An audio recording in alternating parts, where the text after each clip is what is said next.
सतगुरुदेव की जय। सर्वसंगत से प्रार्थना है, सत्संग प्रारंभ हो रहा है। कृपया सत्संग स्थल पर शांतिपूर्वक विराजमान होकर के श्रद्धा से सत्संग सुने। परमेश्वर की प्यारी आत्माओं से पुनर्निवेदन है,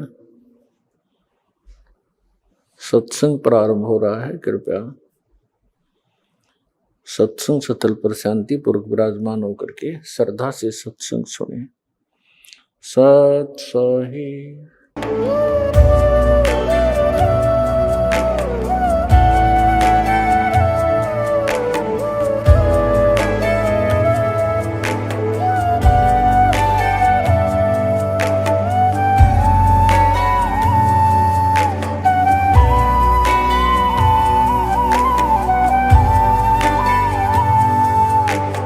गीता अध्याय 15 के श्लोक 16-17 में 3 प्रभु बताए हैं। ये 3 प्रभु कौन हैं? किस प्रभु की शरण में जाने के पश्चात जन्म और मरण समाप्त हो सकता है? 3 प्रभुओं में सबसे उत्तम परमात्मा कौन है? कैसा है? उसका क्या नाम है? इन सभी गूढ़ रहस्यों को जानने के लिए अवश्य सुनिए जगत गुरु तत्वदर्शी संत रामपाल जी महाराज के अमृत वचन। नमस्कार दर्शकों, संत रामपाल जी महाराज के सत्य आध्यात्मिक सत्संगों को देखने वाले दर्शकों की संख्या दिनों दिन बड़ी तेजी से बढ़ रही है। फिर वह टीवी चैनलों पर हो या फिर यूट्यूब, फेसबुक, इंस्टाग्राम जैसे सोशल मीडिया प्लेटफॉर्म्स पर, तो वहीं कुछ दर्शकों के मन में संत रामपाल जी महाराज के सत्संगों को सुनने से कुछ शंकाएं उत्पन्न हुई, जिसके जवाब जानने के लिए उन्होंने हमें कुछ प्रश्न लिखकर भेजे हैं। तो आज के इस एपिसोड में हम उन प्रश्नों पर बात करने वाले हैं जिन्हें आप दर्शकों द्वारा सोशल मीडिया में पूछे गए थे। तो चलिए आज के इस एपिसोड को शुरू करते हैं। दर्शकों, पहले आपको रश्मि शेरावत जी का ये इंटरव्यू दिखाते हैं जो कि विशाखापट्टनम से आई है। देखिए इनका संत रामपाल जी के बारे में क्या कहना है। मैम क्या नाम है आपका? रश्मि शेरावत। कहाँ से आए हो? मैं विशाखापट्टनम से आई हूँ। अच्छा, विशाखापट्टनम से इतनी दूर आए हो। संत रामपाल जी जेल में है हिसार में, यहाँ पे आप आए हो विशाखापट्टनम से, तो क्यों आए हो? देखिए, परमात्मा के दर्शन करने के लिए आपको कोई मौका नहीं चाहिए कि आप क्यों आए हैं। ये क्वेश्चन अपने आप में एक वेग क्वेश्चन है। अगर मैं आपसे पूछूं कि लोग चारों धाम की यात्रा करने पर क्या क्या करने जाते हैं, मंदिरों में क्या करने जाते हैं, तो आपको आंसर खुद ही मिल जाएगा। आपकी क्या एजुकेशन है? मैं MA BEd हूँ और मैं एक एस्ट्रोलॉजर भी रह चुकी हूँ। एस्ट्रोलॉजर भी आप रह चुके हैं, आप एजुकेटेड भी हैं, तो आपको नहीं लगता है कि भाई एक बाबा, एक संत जो जेल में है, आप उसके फॉलोअर्स हो, आप उसके शिष्य हो, तो आपको लगता नहीं है कि कहीं आप गलत वे पे जा रहे हो? नहीं, देखिए, मैं पहले आपको बता दूं कि मैं साइंस की स्टूडेंट रही हूं, तो पहले मैं इन चीज़ों पर बिल्कुल भी विश्वास नहीं करती थी। इनफैक्ट मैं साइंस को ही सब कुछ मानती थी। लेकिन मुझे एक चीज़ आज तक समझ नहीं आई, साइंस की स्टूडेंट होने के बावजूद भी मैं हमेशा ये सोचती थी कि वो कौन सी शक्ति है जिसने सूरज, चांद, सितारों को एक पर्टिकुलर, एक फिक्स डिस्टेंस पे फिक्स करके रखा हुआ है। कोई साइंस का स्टूडेंट मुझे इसका आंसर दे सकता है तो ज़रूर दे कि कौन है वो शक्ति, कि ऐसे कैसे हो सकता है कि एक फिक्स डिस्टेंस पे किसी ने हमें हर चीज़ को फिक्स कर रखा है। सूरज हमें इतनी डिस्टेंस से रोशनी दे रहा है, चांद हमें इतनी डिस्टेंस से ठंडक दे रहा है, तो किसने ये नेचर को बैलेंस करके रखा हुआ है? नेचर खुद नहीं बन सकती और नेचर अपने आप को फिक्स नहीं कर सकती कि मुझे इस एंगल पे फिक्स होना है या मुझे इस एंगल पे फिक्स होना है। तो इन सवालों के जवाब शायद साइंस भी आज तक नहीं दे पाई है सेटिस्फैक्टरीली। वो क्लेम कर सकते हैं कि हमने सेटिस्फैक्शन के साथ इस बात का आंसर दे दिया है, बट इस बात का कोई भी आंसर आज तक नहीं है। वो काम सिर्फ एक परमात्मा ही कर सकते हैं, जिसको आप एक सुपर पावर भी बोल सकते हैं, और आप कुछ भी नाम दे सकते हैं। कोई गॉड बोल सकता है, सुपर पावर, सुपर नेचुरल, कुछ भी बोल सकते हैं, लेकिन कोई ना कोई तो शक्ति ऐसी है जो सारी सृष्टि को, सारे संसार को चला रही है, इस यूनिवर्स को चला रही है। तो वही सृष्टि से हमें जोड़ने के लिए, उसी सुपर पावर से हमें जोड़ने के लिए जो संत रामपाल जी हमें सही रास्ता दिखा रहे हैं कि वो सुपर पावर आखिर है कौन। संत रामपाल जी बताते हैं कि ये पृथ्वी लोक है, मृत्यु लोक है, यहाँ पे आप सतलोक में रहते थे, तो क्या ये चीज़ें संभव हैं कि इस लोक के अलावा कोई सतलोक भी है जहाँ पे भगवान का घर है, वहाँ पे लोग रहते हैं? 21वीं सदी चल रही, रोज एक्यूरेट है, साइंटिफिक ज़माना चल रहा है, तो इन चीज़ों को आप मानते हैं? जी बिल्कुल मानती हूँ। अगर इंसान चांद पे जा सकता है बाकी प्लैनेट्स पे जा सकता है। और पहले हमने अपने वेदों में, पुराणों में पढ़ा भी है कि किस तरीके से हमारे ऋषि मुनि दूसरे ग्रहों पे चले जाते थे। बहुत सारे ऋषियों के ऐसे एग्जाम्पल मिलते हैं कि जो बहुत सारे लोगों के ऊपर जाके वहाँ रिसर्च किया करते थे, वहाँ जाते थे और फिर वापस आते थे। तो कोई ना कोई तो उनके पास कला होगी ऐसी, या बोल सकते हैं आज के हिसाब से अगर आप मतलब एक एजुकेटेड पर्सन की लैंग्वेज में सुनना चाहते हैं तो आप बोल सकते हैं कि उन्होंने PhD की हुई थी इस चीज़ पर कि वो अपनी बॉडी को छोटा बड़ा सब कुछ कर सकते थे। तो सब कुछ पॉसिबल है। आज भी तो इंसान चांद पे जा रहा है और रिसर्च कर रहा है। अभी एक रिसेंट एक इम्प्रूवमेंट हुआ है, नासा ने अभी आपको सबको पता हो क्या क्या किया है। तो नासा तो वो काम अब कर रही है जो हमारे ऋषि मुनि संत पहले कर चुके हैं, और ये सब का ज्ञान जो है हमें गुरुजी दे रहे हैं कि इसके पीछे आखिर कारण क्या है, कि कैसे कर पाते हैं लोग ऐसा। तो ये सब सिद्धि शक्तियाँ, आप पुराने टाइम की लैंग्वेज में बोलेंगे तो ये सब सिद्धि शक्तियाँ हैं, और अगर आज आप विज्ञान की लैंग्वेज में बोलेंगे तो ये सब PhD या उस पर उन्होंने महारत हासिल कर ली है। संत रामपाल जी के बारे में जो समाज सुधार का योगदान है वो क्या है? समाज सुधार के लिए देखिए, मैं भी काफ़ी दिनों से देख रही हूँ, जब से मुझे होश आया है मैं समझने लगी हूँ दुनिया की प्रॉब्लम्स क्या क्या हैं। जैसे ये आपका ड्रिंक करने की वजह से कितनी लाखों फैमिलीज़ बर्बाद होती हैं, औरतें कितने दुख में जीती हैं, उनके बच्चे कितने दुख में जीते हैं एक इंसान की वजह से। तो गवर्नमेंट के इतने सारे प्रयास करने के बाद भी गवर्नमेंट इतनी नई नई स्कीम चलाती है, लेकिन उनका ज़ीरो रिजल्ट रहता है। इतना पैसा खर्च करती है, करोड़ों विज्ञापनों पे खर्च करती है। तो मैं ये बोलना चाहूँगी कि संत रामपाल जी तो सिर्फ एक बार आप सत्संग सुन लीजिए, उसी से ये आपकी प्रॉब्लम दूर हो जाएगी। जितने भी परिवार आज इस समस्या से जूझ रहे हैं कि उनके परिवार बर्बाद हो रहे हैं सिर्फ इस एक आदत की वजह से, तो आप सत्संग सुन लीजिए। और सत्संग सुनने से सिर्फ एक यही नहीं, बहुत सारे विकार दूर होते हैं इंसान की, जो भी प्रॉब्लम्स हैं, कुछ बीमारियां भी दूर होती हैं। और एक तरह से मैं कह सकती हूँ, एक तरह से पूरा आपका शुद्धिकरण हो जाता है, एक आत्मा का शुद्धिकरण, आपके विचार शुद्ध हो जाते हैं। जब आपके विचार ही शुद्ध हो गए तो फिर आपको कहीं जाने की ज़रूरत ही नहीं है, प्रॉब्लम्स अपने आप ही बहुत कम हो जाएंगी, या बोल सकते हैं कि ख़त्म ही हो जाएंगी प्रॉब्लम्स। तो एक तरह से संत रामपाल जी एक समाज सुधार का काम कर रहे हैं, जो कि आज तक कोई भी नहीं कर पाया है, जिसको मैंने प्रैक्टिकली फील किया है। संत रामपाल जी जो ज्ञान है वो बहुत ही कंट्रोवर्सी ज्ञान है, तो आपको क्या लगता है कि जो संत रामपाल जी ज्ञान दे रहे हैं वो सही है? लोग ये भी तो कहते हैं कि संत रामपाल जी ज्ञान वो हिंदू विरोधी हैं, संत रामपाल जी, या मुस्लिम विरोधी हैं। तो आपको क्या लगता है? नहीं, ऐसा बिल्कुल नहीं है। ऐसा सिर्फ वही लोग बोलते हैं जो उनकी लिखी हुई किताबों को अब तक जिन्होंने नहीं छुआ है, नहीं पढ़ा है, या फिर उन्हें अपने धर्म का ही ज्ञान नहीं है। हिंदू हैं तो उन्हें अपने धर्म का बिल्कुल भी ज्ञान नहीं है। सिर्फ गीता के ऊपर वही लोग लड़ते हैं जिन्होंने गीता का आज तक एक भी पेज खोल के नहीं देखा है, उन्हें पता ही नहीं है कि गीता में लिखा क्या है।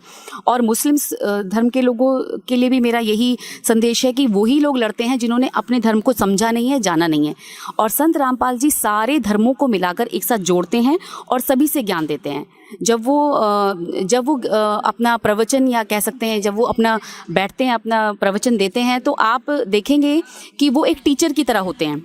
जो सारी बुक्स उनके दोनों तरफ इतनी बुक्स का ढेर होता है, उसमें हर धर्म की, दुनिया के हर कोने की, जितने भी धर्म एग्जिस्ट करते हैं या जो भी है संत हैं, जो भी मत हैं, उन सब की बुक्स वो लेकर बैठते हैं और सब ही बुक्स प्रोजेक्टर पर खोल कर दिखाते हैं, ताकि किसी को कोई डाउट ही ना रह जाए कि हम सही ये संत सही बोल रहे हैं कि नहीं। वो विद प्रूफ दिखाते हैं हर चीज़ को कि मैं जो बोल रहा हूँ ये मेरा मत नहीं है, और ये सब ऑलरेडी पहले लोग लिख चुके हैं। बस आपको दिखाना है, आपको सिर्फ प्रूफ के लिए दिखाना है कि मैं जो बोल रहा हूँ वो मेरी साइड से नहीं है, ये ऑलरेडी है, एग्जिस्ट करता है। संत रामपाल जी चाहते क्या है? संत रामपाल जी का उद्देश्य क्या है?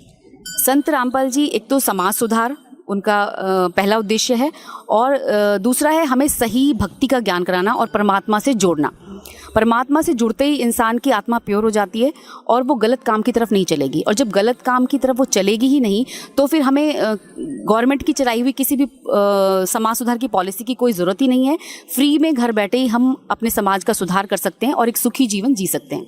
बहुत बहुत धन्यवाद। दर्शकों, अभी आपने देखा कि रश्मि शेरावत जी का जीवन कैसे संत रामपाल जी महाराज ने बदला और उनको उनके सवालों के जवाब मिले जो साइंस उन्हें नहीं दे सकती थी। आइए अब आगे देखते हैं। सवाल नंबर 1।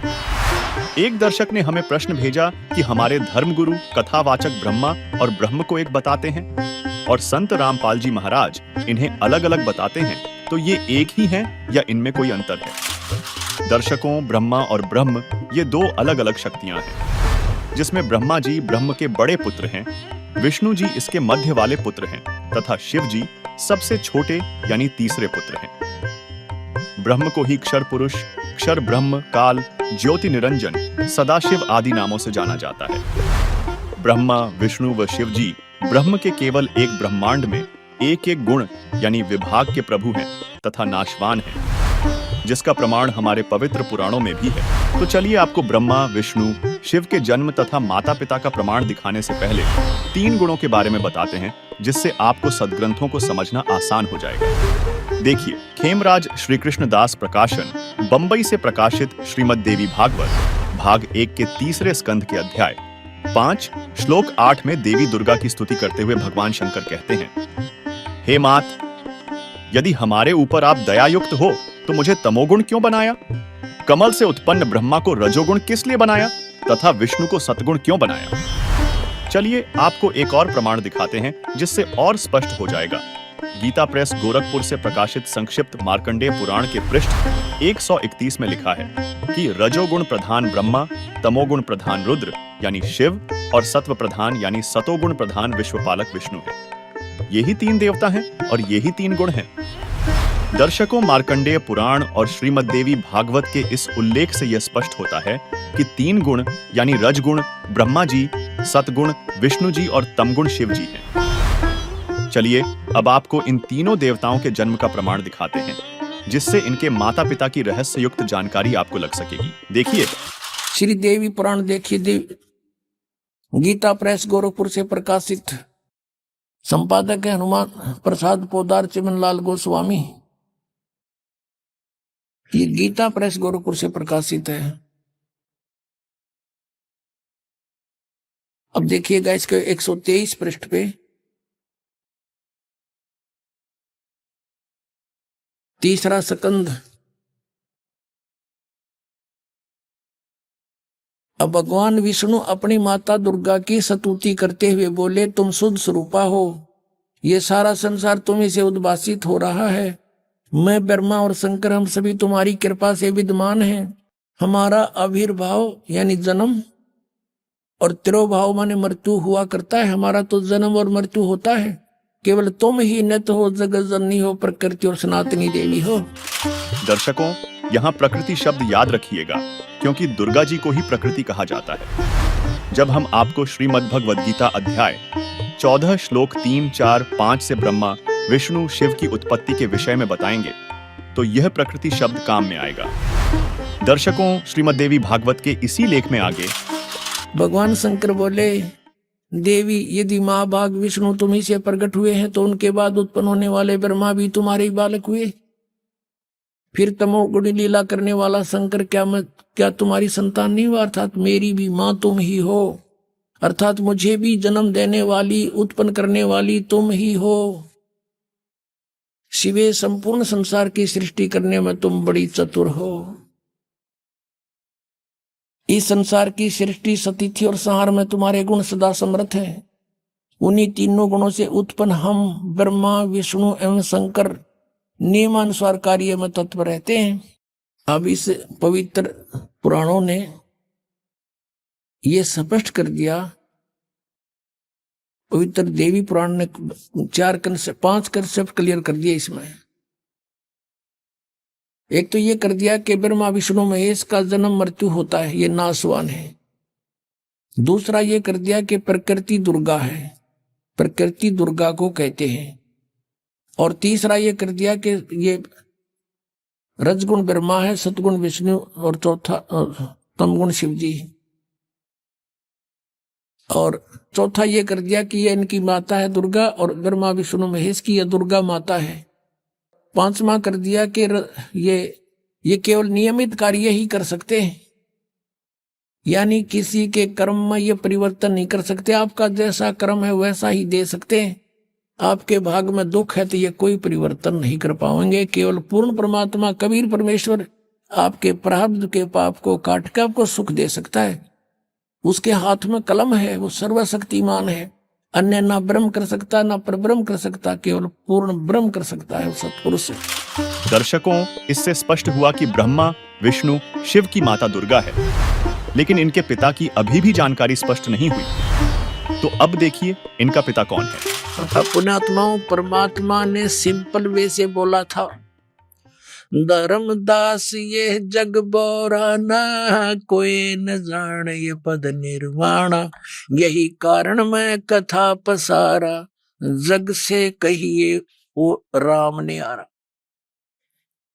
अब मैं तुमसे कहूं चताई, त्रिदेवन की उत्पत्ति भाई, माँ अष्टंगी पिता निरंजन, ये जमदारुण वंशन अंजन, पहले कीन निरंजन राई, पीछे से माया उपजाई, माया रूप देख अति शोभा, देव निरंजन तन मन लोभा।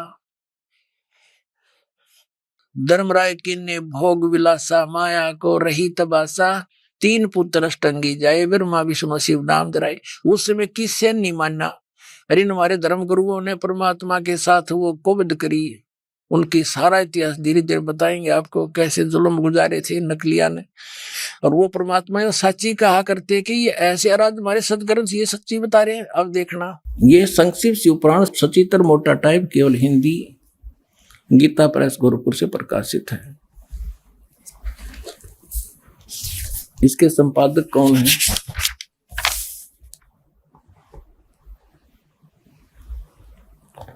हनुमान प्रसाद पोदार, और ये गीता प्रेस गोरखपुर से प्रकाशित है।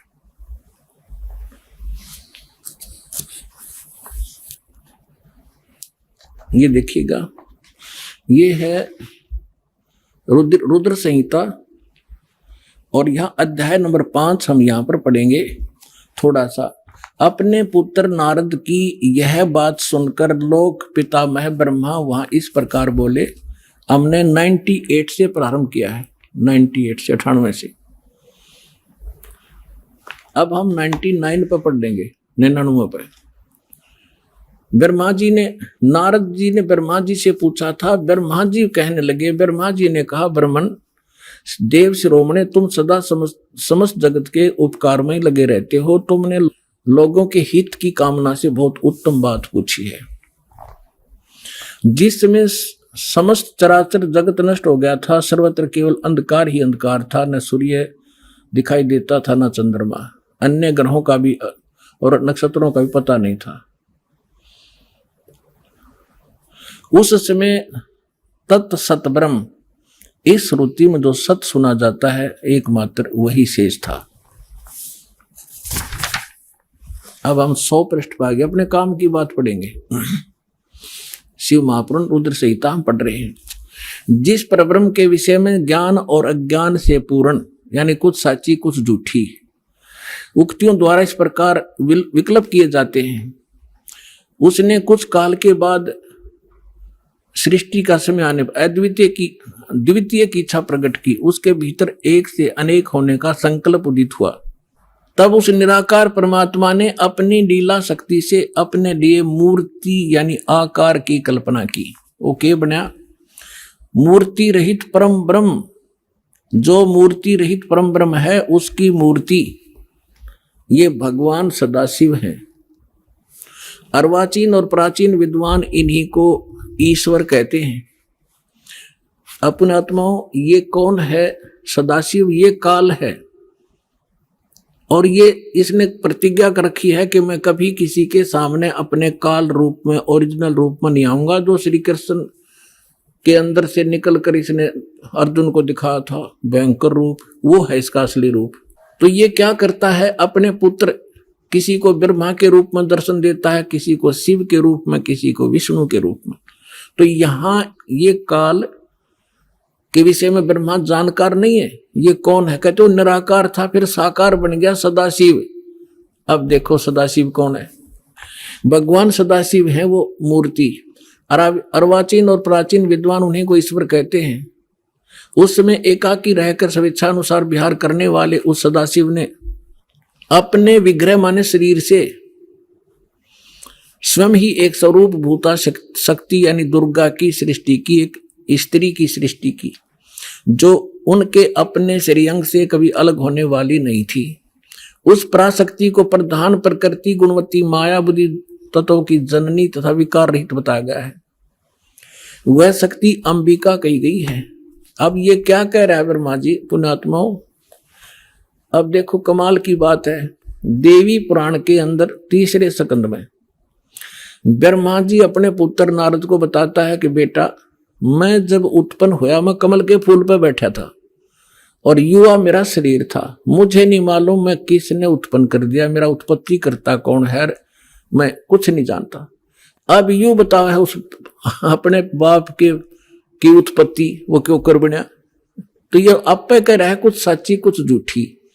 तो ये इसने परमात्मा जब प्रथम बार आए थे वो इस ब्रह्मा से मिले, विष्णु जी से मिले, शिव जी से मिले थे। उनको सृष्टि रचना सारी कथा सुनाई थी। इन्होंने एक बार तो स्वीकार किया था, फिर काल प्रेरणा से माल्य के ज्ञान को रिजेक्ट कर दिया था। अब वो सुना हुआ ज्ञान यहाँ कुछ अटकलबाजी कर रहा है। ये परमात्मा ने तो ये बता रखा है कि इस काल ने दुर्गा को खा लिया था, बुरी नीयत है, वो उसके पेट में चली गई थी, फिर वो परमेश्वर ने आकर निकाली थी, तब ये दोनों पति पत्नी रूप में रहने लगे थे। अब ब्रह्मा जी इसको दूसरे ढंग से कह रहा है कि उस सदा शिव ने इसने सिर पैर का पता नहीं कि उसने अपने शरीर से एक स्त्री उत्पन्न की जो कभी उसके अंग से अलग होने वाली नहीं थी।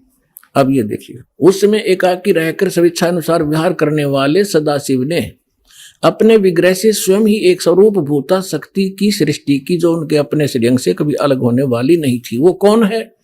उस पराशक्ति को प्रधान भी कहते हैं। ये प्रधान शब्द राखियो याद, प्रकृति भी याद रखना।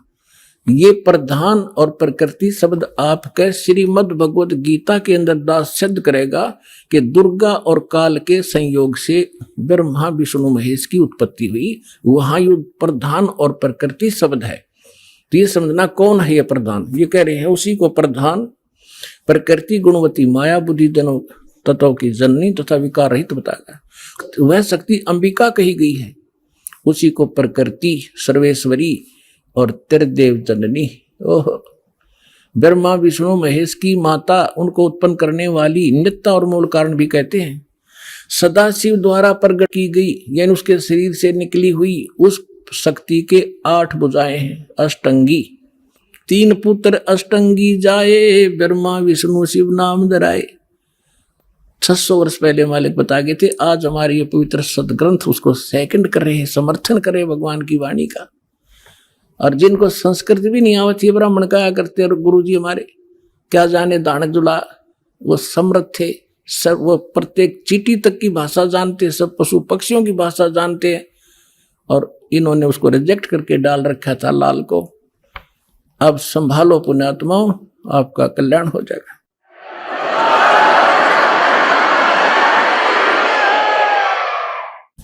नाना प्रकार के आभूषण उसके श्री अंगों की शोभा बढ़ाते हैं। वह देवी नाना प्रकार की गतियों से संपन्न है और अनेक प्रकार के अस्त्र शस्त्र धारण करती है।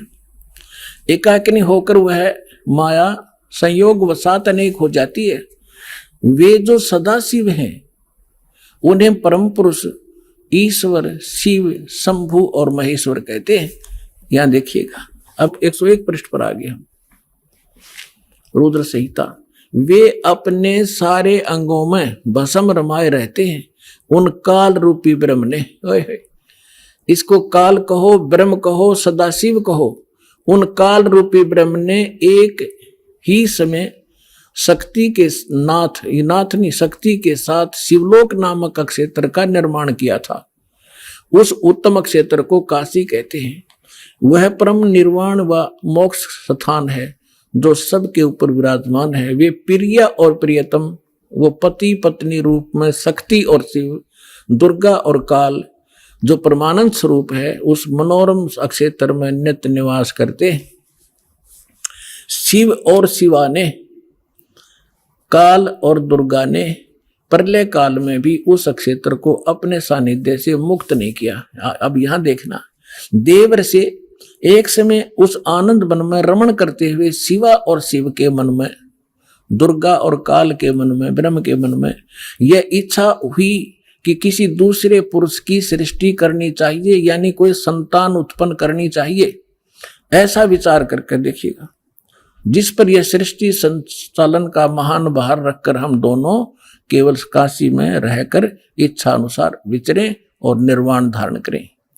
इन्होंने ये सोचा कि वे एक पुत्र उत्पन्न करें और उसके हवाले सारा इंचार्ज कर जो चार्ज दे दे, हम फिर आराम तरह करेंगे। देख, ऐसा निश्चय करके शक्ति सहित सर्वव्यापी परमेश्वर शिव ने अपने वाम भाग के 10वें अंग पर अमृत मल दिया। ये तटपट करनी थी, यानी उन पति पत्नी व्यवहार किया। फिर तो वहां से एक पुरुष प्रकट हुआ, एक लड़का उत्पन्न हुआ। ये देखिएगा 102 पृष्ठ पे, रुद्र संहिता हम पढ़ रहे हैं। शिव ने कहा वत्स, शिव ने कहा बेटा, व्यापक होने के कारण तुम्हारा विष्णु नाम विख्यात हुआ। अब काल और दुर्गा का बेटा यानी विष्णु की उत्पत्ति होगी, दोनों से सिद्ध हुआ। अब यहां देखो, ये 6ठा अध्याय समाप्त हुआ। अब यहां देखिएगा 7वां शुरू हुआ। ब्रह्मा जी कहते हैं देव से, तत्पश्चात कल्याणकारी परमेश्वर शाम सदाशिव ने पूर्ववत प्रयत्न करके जैसे विष्णु उत्पन्न किया था, दोनों ने पति पत्नी व्यवहार करके मुझे अपने दाहिने अंग से उत्पन्न किया। मुने उस महेश्वर ने मुझे तुरंत ही अपनी माया से मोहित करके नारायण देव की नाभि कमल में डाल दिया, फिर लीला पूर्वक मुझे वहां से प्रकट किया। इस प्रकार इस कमल के से उत्पन्न के पुत्र के रूप में मुझे हिरण्यगर्भ का जन्म।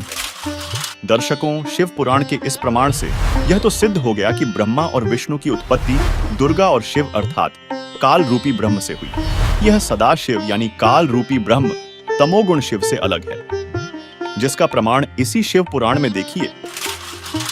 ये गीता प्रेस गोरखपुर से प्रकाशित हुई, यह देखना। ये है विद्वेश्वर संहिता। पहले हमने रुद्र संहिता पढ़ी थी, रुद्र संहिता, और ये 24 पृष्ठ पे ये इनके बीच में उसने सतम खड़ा कर दिया। ब्रह्मा और विष्णु का आपस में युद्ध हो गया। फिर वहां ये सदाशिव यानी शिव रूप धारण करके खड़ा हो गया। ब्रह्मा और विष्णु ने पूछा, प्रभु सृष्टि आदि 5 कृत्यों के लक्षण क्या हैं, ये हम दोनों को बताइए। भगवान शिव बोले, ये काल शिव रूप में खड़ा हो गया और फिर क्या कहता है, मेरे कृत्यों को समझना अत्यंत गहन है, तथापि मैं कृपा पूर्वक तुम्हें उनके विषय में बता रहा हूं, आगे आ जाओ। अब ये 26 पृष्ठ पर देखना, विद्वेश्वर संहिता के, यहां जाते हैं। पुत्रो, अब ये काल कहता है ब्रह्मा और विष्णु को, बेटो पुत्रो, तुम दोनों ने तपस्या करके प्रसन्न हुए मुझ परमेश्वर से सृष्टि और सतिथि नामक 2 कृत्य यानी 2 डिपार्टमेंट प्राप्त किए हैं। ये दोनों तुम्हें बहुत प्रिय हैं। इसी प्रकार मेरी विभूति स्वरूप रुद्र और महेश्वर ने, ये ने है मैं नहीं है, 2 अन्य उत्तम कृत्य संहार और तिरोभाव मुझसे प्राप्त किए। तो दास जो कहना चाहा था कि 2 ते ब्रह्मा विष्णु हो गए, रुद्र और महेश्वर हो गए, 5वां यूं बोल रहा है, यो इनका पिता है ब्रह्मा विष्णु और महेश का, इति सिद्ध। दर्शकों, आपको थोड़ा और स्पष्ट करते हैं कि ब्रह्मा विष्णु को पुत्र कहने वाला कौन है। तो आगे शिव पुराण के इसी लेख में ब्रह्मा विष्णु को पुत्र कहने वाला प्रभु कहता है कि मैंने पूर्व काल में अपने स्वरूपभूत मंत्र का उपदेश किया है, जो ओंकार के रूप में प्रसिद्ध है। वह महामंगलकारी मंत्र है। सबसे पहले मेरे मुख से ओंकार ओम प्रकट हुआ, जो मेरे स्वरूप का बोध कराने वाला है। ओंकार वाचक है और मैं वाच्य हूं। यह मंत्र मेरा स्वरूप ही है। प्रतिदिन ओंकार का निरंतर स्मरण करने से मेरा ही सदा स्मरण होता है।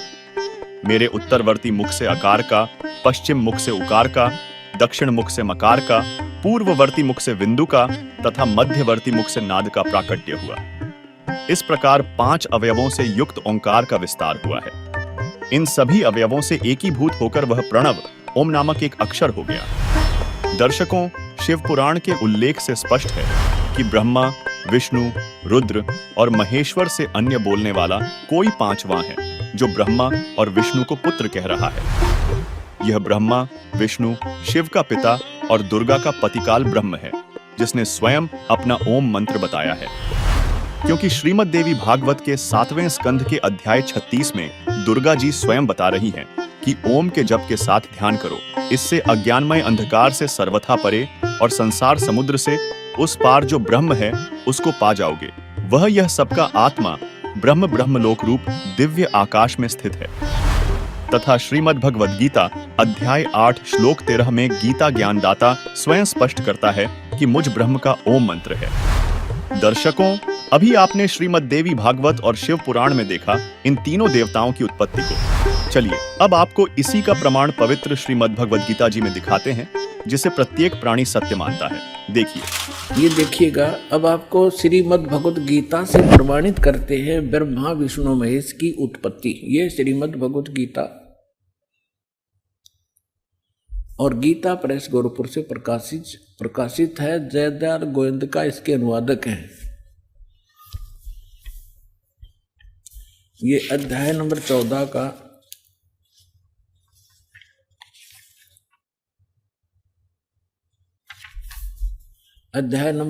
का श्लोक नंबर 3 से 5 सुनाएंगे आपको। ये 3 इसमें क्या कहा है कि अर्जुन मेरी ये महत ब्रह्म रूप मूल प्रकृति। अब आपको दास ने श्रीमद् देवी भागवत के 3रे स्कंद में विष्णु जी कहते हैं अपनी माता दुर्गा को कि तुम शुद्ध स्वरूपा हो, ये सारा संसार तुमसे उद्भासित हो रहा है। मैं ब्रह्मा और शंकर आपकी कृपा से विद्यमान है। हमारा आविर्भाव माने जन्म और तिरोभाव माने मृत्यु होता है, और आप ही पूर्ण प्रकृति हैं।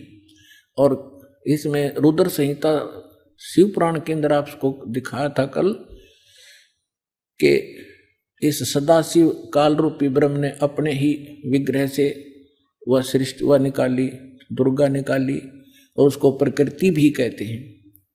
पहले उसको फिर ये दिखाते हैं आपको, देखिएगा। अब 14वें अध्याय के 3रे श्लोक में ये क्या कहता है कि अर्जुन, ये काल बोल रहा है ब्रह्म, मेरी ये मूल प्रकृति सभी संपूर्ण भूतों यानी प्राणियों की योनि यानी गर्भाधान स्थान है, और मैं काल ब्रह्म उस योनि में गर्भ यानी चेतन समुदाय गर्भ को स्थापना करता हूँ, और तत्व मान उस के संयोग से सभी प्राणियों भूतों माने प्राणियों की उत्पत्ति होती है। 4 में क्या कहा है, हे अर्जुन, ये नाना प्रकार की सब योनियों में जितने भी मूर्तियां यानी शरीरधारी प्राणी हैं उत्पन्न होते हैं। प्रकृति यानी दुर्गा तो उनकी गर्भ धारण करने वाली माता है, और मैं बीज स्थापन करने वाला पिता हूं। आगे देखो 5वें में, हे अर्जुन, सतगुण रजगुण और तमगुण, सतगुण विष्णु, रजगुण ब्रह्मा, तमगुण शिव जी, ये प्रकृति से उत्पन्न दुर्गा से उत्पन्न और तीनों गुण रजगुण ब्रह्मा सतगुण विष्णु तमगुण शिव जी अविनाशी जीवात्मा को शरीर में फंसाए रखते हैं, बांधे रखते हैं कर्मा के अनुसार। दर्शकों, इन सभी प्रमाण से स्पष्ट हुआ कि ब्रह्म त्रिदेव ब्रह्मा, विष्णु और शिव का पिता है और दुर्गा का पति है, तथा ये तीनों देवता नाशवान हैं। ये केवल एक एक विभाग यानी रजगुण विभाग के ब्रह्मा जी, सतगुण विभाग के विष्णु जी और तमगुण विभाग के शिव जी प्रभु हैं, जिनका आधिपत्य ब्रह्म काल के एक ब्रह्मांड में बने 3 लोक स्वर्ग, पृथ्वी और पाताल में है, जबकि ब्रह्म काल ऐसे ऐसे बने 21 ब्रह्मांडों का मालिक है।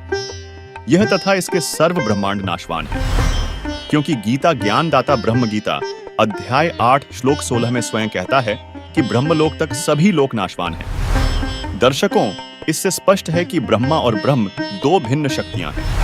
इसलिए पिता और पुत्र यानी ब्रह्म और ब्रह्मा जी को एक मानना मूर्खता है। इससे यह भी सिद्ध होता है कि जो धर्मगुरु व कथावाचक ब्रह्म और ब्रह्मा जी को एक बताते हैं, उन्हें अपने शास्त्रों का ज्ञान नहीं है। सवाल नंबर 2, एक दूसरे दर्शक ने हमसे प्रश्न किया कि संत रामपाल जी महाराज पुराणों के प्रमाण तो बताते हैं और फिर कहते हैं कि पुराणों के अनुसार भक्ति साधना नहीं करना है। ऐसा क्यों तथा ये पुराण कैसे बने, यह भी स्पष्ट कीजिए।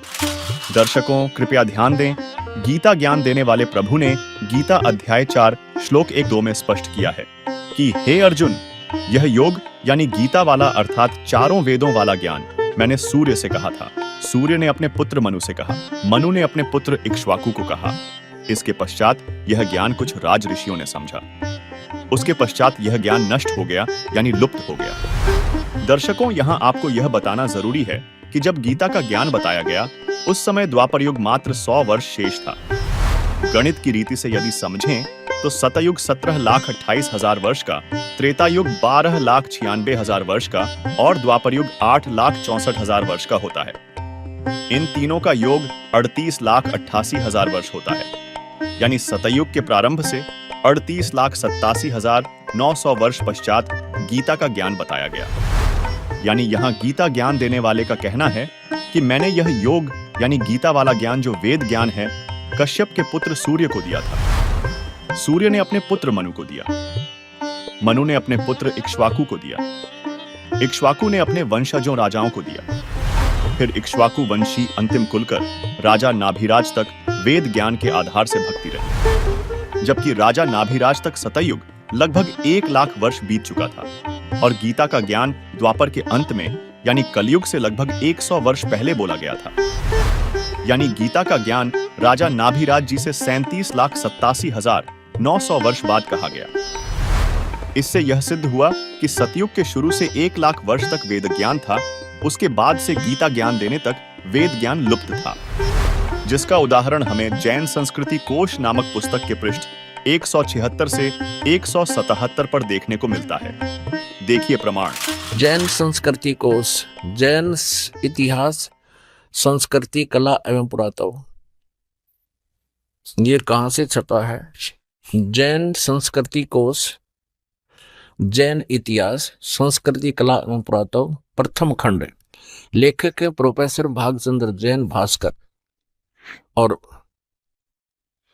सम्मति प्राच्य शोध संस्थान नागपुर, कला एवं धर्म शोध संस्थान वाराणसी। ये पूरा पेज देखो इसका। अब ये प्रकाशक है जैन संस्कृति कोश, प्रथम खंड। लेखक है प्रोफेसर भागचंद्र जैन, भास्कर।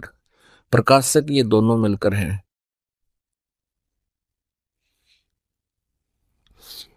अब ये स्वर्गीय पूज्य पिता श्री गोरेलाल जी जैन एवं पूज्य श्री मातु श्री पूज्या तुलसा देवी जैन की पुण्य समर्थी में सादर समर्पित। ये यहां तक। अब इसके ये देखो 176 पृष्ठ पे जैन धर्म का विकास इतिहास। तीर्थंकर ऋषभदेव की जीवन घटनाएं। तीर्थंकर ऋषभदेव अंतिम कुलकर नाभिराज के पुत्र थे। उनकी माता मरु देवी थी। वे इक्ष्वाकु वंशी नाभिराज अयोध्या के एक लोकप्रिय राजा थे। तरुण होने पर नाभिराज ने ऋषभदेव का विवाह सुनंदा और सुमंगला से कर दिया। 2 पत्नियों से विवाह कर दिया। सुनंदा ने तेजस्वी पुत्र बाहुबली और पुत्री सुंदरी को जन्म दिया। 2 संतान हुई और सुमंगला ने भरत सहित 99 पुत्रों को और ब्राह्मी पुत्री को जन्म दिया। यानी ऋषभदेव के 100 पुत्र, 2 बेटियां थी। समय आने पर ऋषभदेव ने भरत को अयोध्या का, बाहुबली को तक्षशिला का और शेष युवराजों को उनकी योग्यता अनुसार राज्य सौंपकर संसार त्याग दिया। और यानी मरे नहीं, अपना घर त्याग दिया। दीक्षा लेकर यानी किसी ऋषि से दीक्षा लेकर साधना में लीन हो गए, गुरु बनाकर। साधना काल में पाणी पात्री ऋषभदेव 1 वर्ष तक निराहार रहे, कुछ नहीं खाया 1 वर्ष तक। बाद में बाहुबली के पौत्र श्रेयांश कुमार ने इक्ष्वाकु रस देकर उनकी इस निराहार वृत्ति को तोड़ा। लगातार 1000 वर्ष तक तपस्या करने वाले मुनि ऋषभदेव, फिर 1000 वर्ष तक तपस्या की। मुनि ऋषभदेव ने अंत में केवल्य ज्ञान प्राप्त किया। केवल्य 4 मुक्तियां होती हैं, उसमें से केवल्य ज्ञान इनको प्राप्त हुआ। धर्म देशना प्रारंभ की, नाम देना शुरू कर दिया। प्रथम धर्म देशना यानी प्रथम उपदेश किसको दिया? भरत के पुत्र मारीची को दिया। यानी अपने पौत्र मारीची को दिया, और यही मारीची आगे चलकर महावीर जैन बना, जो बाद में 24 में तीर्थकर महावीर बने। प्रथम धर्म देशना, ऋषभदेव ने 1000 वर्ष तपस्या करने के बाद नाम देना शुरू किया, और प्रथम नाम उपदेश अपने पोते को दिया, भरत के पुत्र मारीची को, और यही मारीची आगे चलकर 24 में तीर्थकर महावीर बने, महावीर जैन जिसको कहते हैं।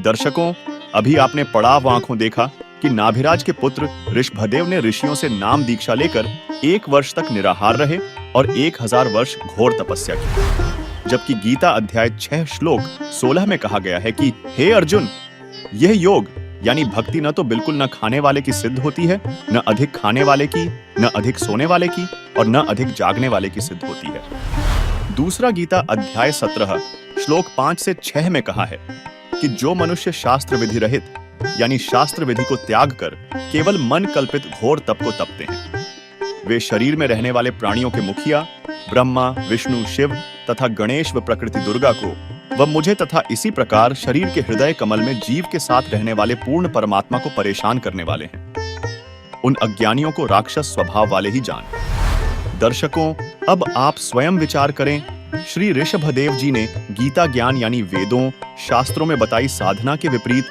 शास्त्र विधि को त्याग कर मनमाना आचरण अपनी इच्छा से किया, जिससे कोई लाभ नहीं हुआ, न होना था, बल्कि इसके करने से उनकी जंगल में आग लगने से भयावह मौत हुई। ये देखिएगा श्रीमद् भगवत सुधा सागर, गीता प्रेस गोरखपुर से प्रकाशित, भगवान वेद व्यास कृत श्रीमद् भगवत 12 स्कंदों की सरल हिंदी व्याख्या श्लोकांक सहित सुख सागर, गीता प्रेस गोरखपुर से प्रकाशित है।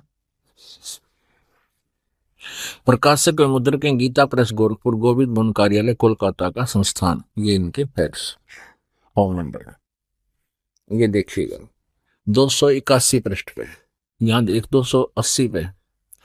इससे भगवान ऋषभदेव यद्यपि इंद्रादि सभी लोकपालों के भूषण रूप से थे, तो भी जड़ पुरुषों की भांति अवधूतों के से विविध वेश, भाषा और आचरण से अपने ईश्वरीय प्रभाव को छिपाए रहते थे।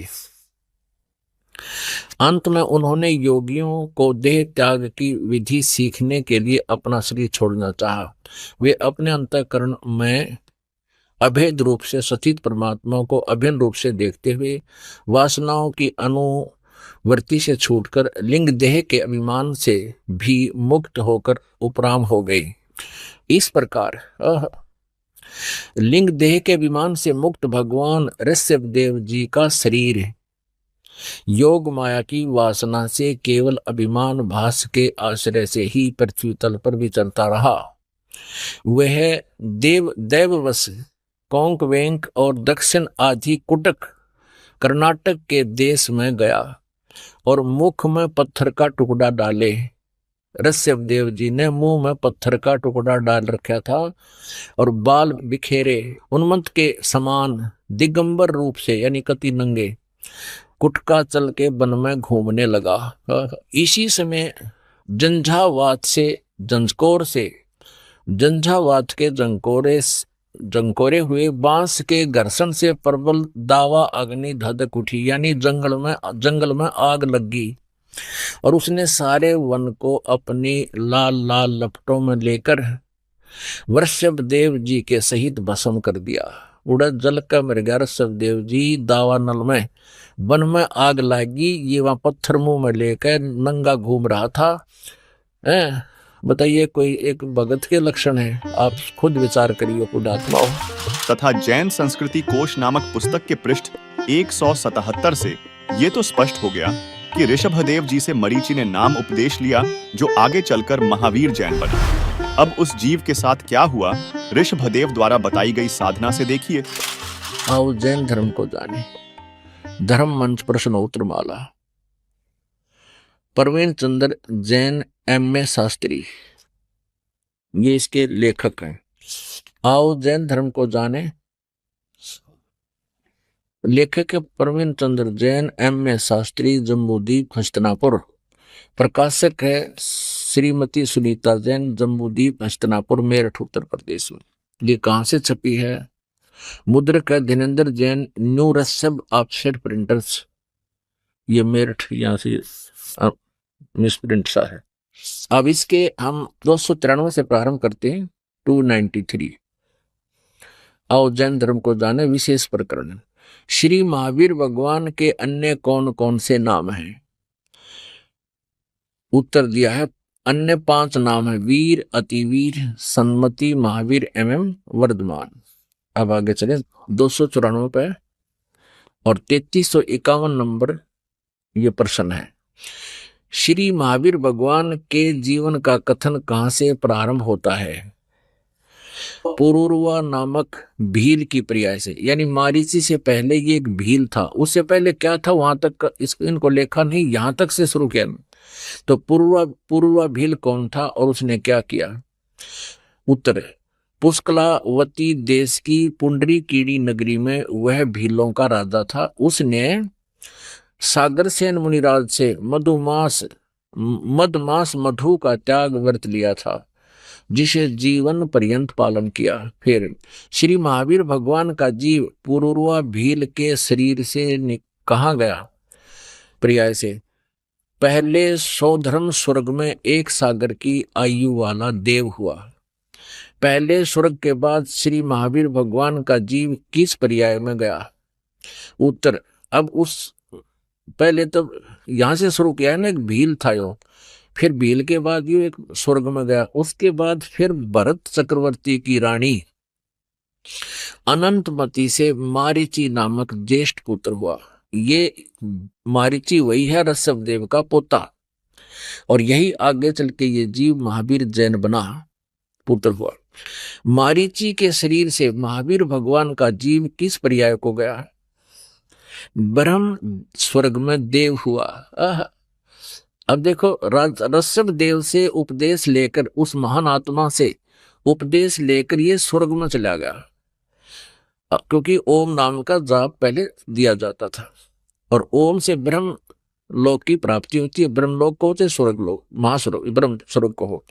ब्रह्म स्वर्ग के बाद श्री महावीर भगवान का जीव किस पर्याय में गया? अयोध्या नगरी में कपिल ब्राह्मण की काली स्त्री से जटिल नामक पुत्र हुआ। फिर स्वर्ग में गया। फिर सूत्र नामक गांव में अग्निभूत ब्राह्मण की गौतम स्त्री से अग्निशय नामक पुत्र हुआ। फिर स्वर्ग में गया। फिर भरत क्षेत्र में फिर अग्निमित्र नामक पुत्र हुआ। फिर महेंद्र स्वर्ग में गया।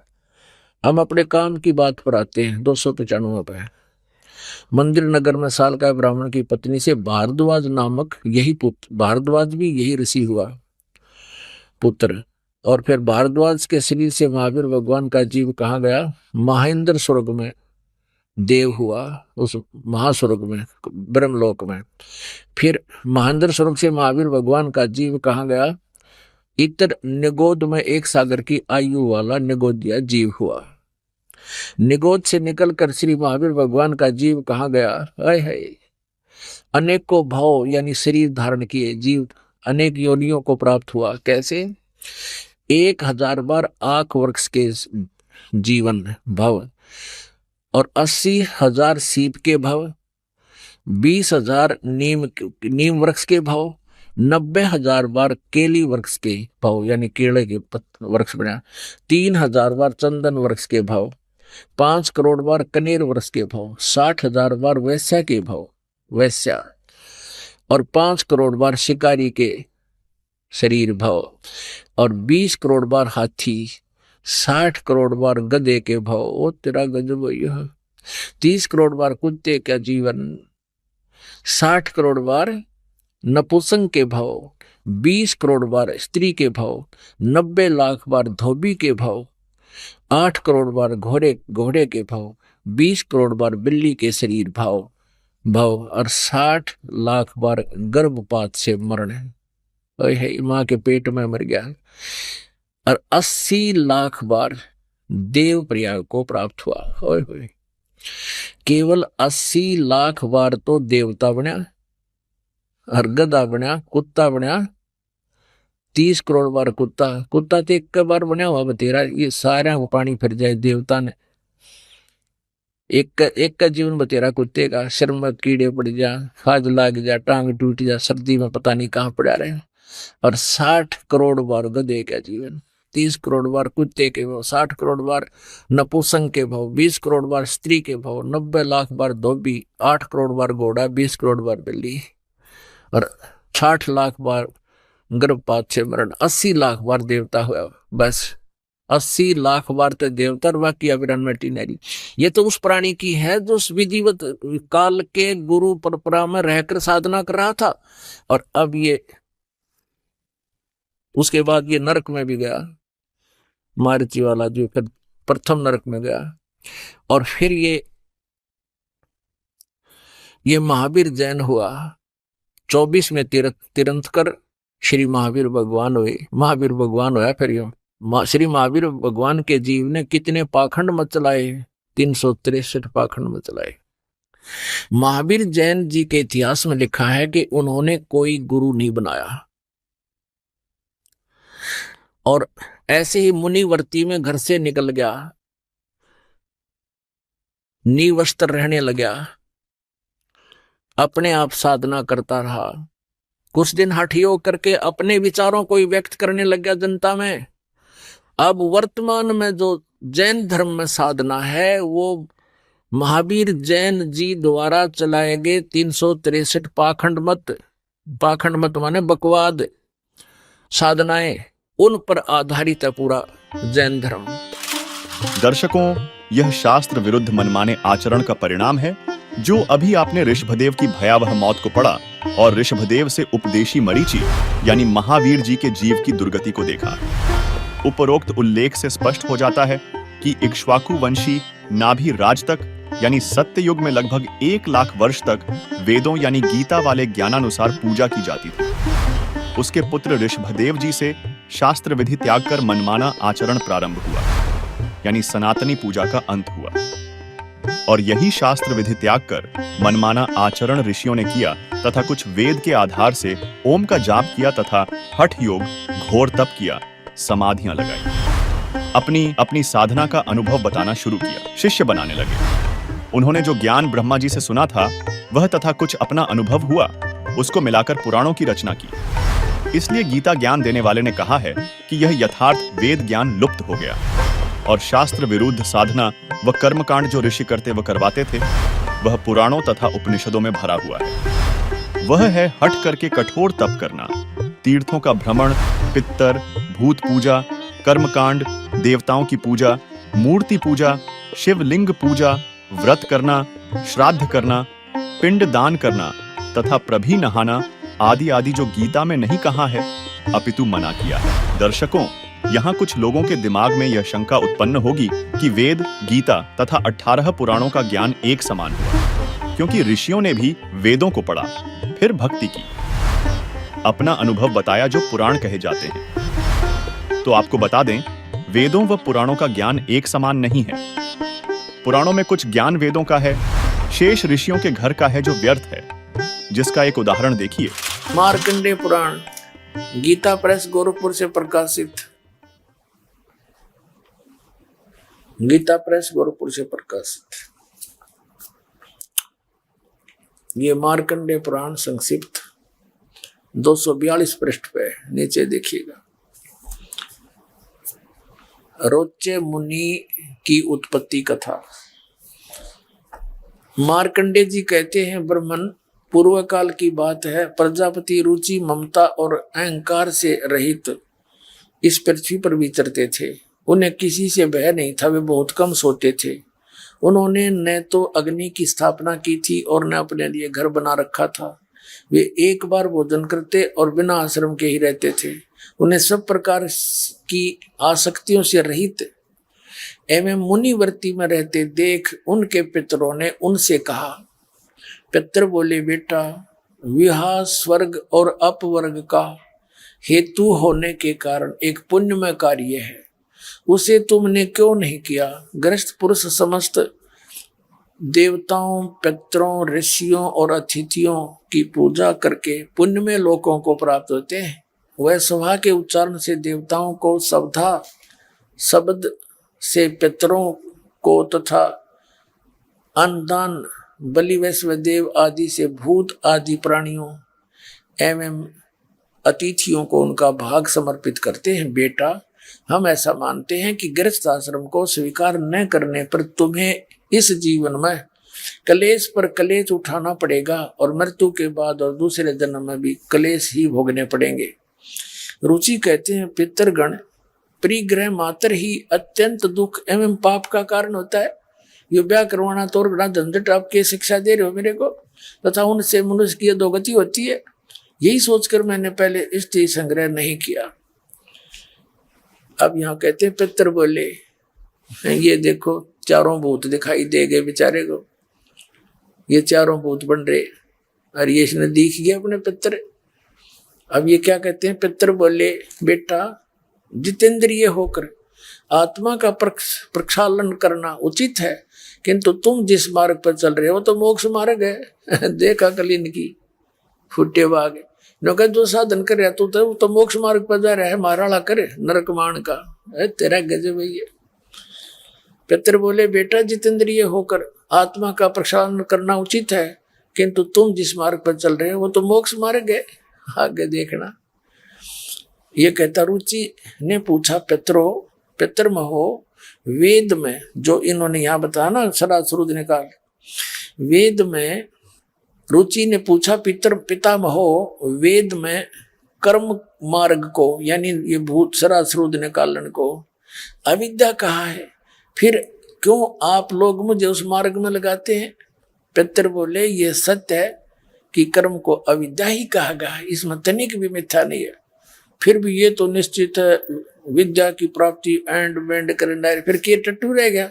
आप भी माने जो हम बता रहे हैं वो अज्ञान है और वेद में लिखा है, हम जो बताएं वो ये पितर भी मानते हैं और रुचि भी कह रहा है कि वेदों में ये अविद्या मूर्खों की साधना बताइए, भूत ये पितर सरासरुद निकालना, ये पिंड भरवाना, और वो खुद भी मान रहे कि बेटा ऐसा ही है तो विद्या ही। फिर भी नौका पितर यूं कर देते हैं, पितर ये दे देते हैं, खाक देते थे पितर। और देख इनकी अकल नौके हैं, तू जिसको मार्ग पर लग रहा है ये तो तेरा मोक्ष होने का है, नौका मारा ली कर तू श्राद्ध निकाल और भूत बने।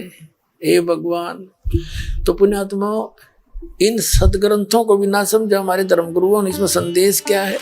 दर्शकों, मार्कंडेय पुराण के इस प्रमाण से स्पष्ट है कि रुचि ऋषि ने तो सही कहा कि कर्मकांड यानी पितर पूजा, भूत पूजा, देव पूजा को वेद में गलत बताया है, और उसके जो पूर्वज मरकर पितर बने थे वे भी ऋषि थे, उन्होंने वेद याद कर रखे थे, वे वेदों को पढ़ते भी थे, इसलिए वे तुरंत मान गए कि वेद में ऐसा ही लिखा है। इसलिए यह जो वेद ज्ञान है यह वेदों से लिया सत्य है, परंतु कर्मकांड ऋषियों के घर का है जो नरक का मार्ग है, यह हमने नहीं करना है।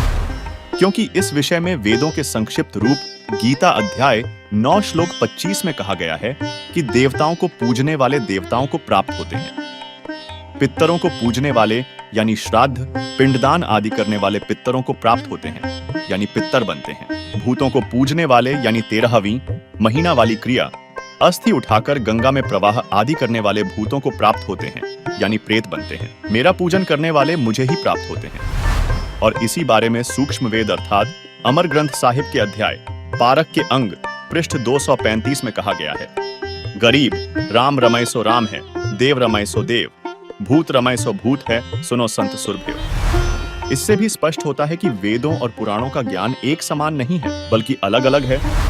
इसलिए पुराणों का जो ज्ञान वेदों से मेल खाता है वही हमारे मानने योग्य है, बाकी का नहीं। सवाल नंबर 3।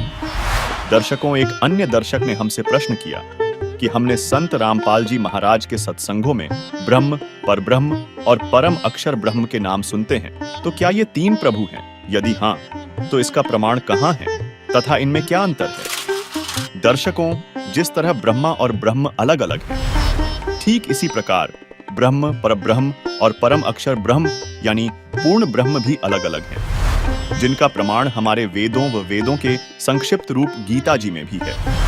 चलिए अब आपको वेदों से ब्रह्म, परब्रह्म और परम अक्षर ब्रह्म यानी पूर्ण ब्रह्म में अंतर बताते हैं।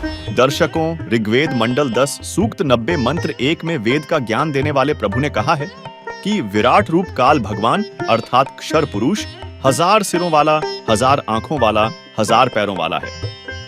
वह काल पृथ्वी वाले 21 ब्रह्मांडों को सब ओर से 10 अंगुलियों से अर्थात पूर्ण रूप से काबू किए हुए गोलाकार घेरे में घेर कर इससे बढ़कर अर्थात अपने काल लोक में सबसे न्यारा भी 21वें ब्रह्मांड में रहता है। दर्शकों, ऋग्वेद मंडल 10 सूक्त 90 मंत्र 1 में विराट काल यानी ब्रह्म का वर्णन है, जिसके हजारों हाथ, पैर, हजारों आंखें, कान आदि हैं, जिससे गीता अध्याय 11 श्लोक 46 में अर्जुन ने कहा है कि हे सहस्राबाहु अर्थात 1000 भुजा वाले आप अपने चतुर्भुज रूप में दर्शन दीजिए। वह विराट रूप काल प्रभु अपने आधीन सर्व प्राणियों को पूर्ण काबू करके अर्थात 20 ब्रह्मांडों को गोलाकार परिधि में रोककर स्वयं इनसे अलग 21वें ब्रह्मांड में बैठा है। फिर ऋग्वेद मंडल 10 सूक्त 90 मंत्र 2 में कहा है कि इसी प्रकार कुछ सही तौर पर भगवान है। वह अक्षर पुरुष अर्थात परब्रह्म है और यह जो उत्पन्न हुआ है, जो भविष्य में होगा, सब प्रयत्न से अर्थात मेहनत द्वारा अन्न से विकसित होता है। यह अक्षर पुरुष भी संदेह युक्त मोक्ष का स्वामी है, अर्थात भगवान तो अक्षर पुरुष भी कुछ सही है, परंतु पूर्ण मोक्षदायक नहीं है। दर्शकों, ऋग्वेद मंडल 10 सूक्त 90 मंत्र 2 में परब्रह्म अक्षर पुरुष जो कि 7 शंख ब्रह्मांडों का स्वामी है का विवरण है, जो कुछ भगवान वाले लक्षणों से युक्त है, परंतु इसकी भक्ति से भी पूर्ण मोक्ष नहीं है, क्योंकि यह भी नाशवान है। इसलिए इस मंत्र में इसे संदेह युक्त मुक्तिदाता कहा है। इसे कुछ प्रभु के गुणों युक्त इसलिए कहा है कि यह काल की तरह तप्त शिला पर भून कर नहीं खाता, परंतु इस पर ब्रह्म के लोक में भी प्राणियों को परिश्रम करके कर्माधार पर ही फल प्राप्त होता है तथा अन्न से ही सर्व प्राणियों के शरीर विकसित होते हैं। जन्म तथा मृत्यु का समय भले ही काल क्षर पुरुष के ब्रह्मांडों से अधिक है, परंतु फिर भी उत्पत्ति, प्रलय तथा 84 लाख योनियों में यातना बनी रहती है। अगले मंत्र यानी ऋग्वेद मंडल 10 सूक्त 90 मंत्र 3 में कहा है कि इस अक्षर पुरुष अर्थात परब्रह्म की तो इतनी ही प्रभुता है तथा वह परम अक्षर ब्रह्म अर्थात पूर्ण ब्रह्म परमेश्वर तो इससे भी बड़ा है। समस्त क्षर पुरुष तथा अक्षर पुरुष तथा इनके लोकों में तथा सतलोक तथा इन लोकों में जितने भी प्राणी हैं, इस पूर्ण परमात्मा परम अक्षर पुरुष का एक पैर है, अर्थात एक अंश मात्र है। इस परमेश्वर के 3 दिव्य लोक जैसे सतलोक, अलख लोक, अगम लोक, अविनाशी दूसरा पैर है, अर्थात जो भी सर्व ब्रह्मांडों में उत्पन्न है वह सतपुरुष पूर्ण ब्रह्म का ही अंश है।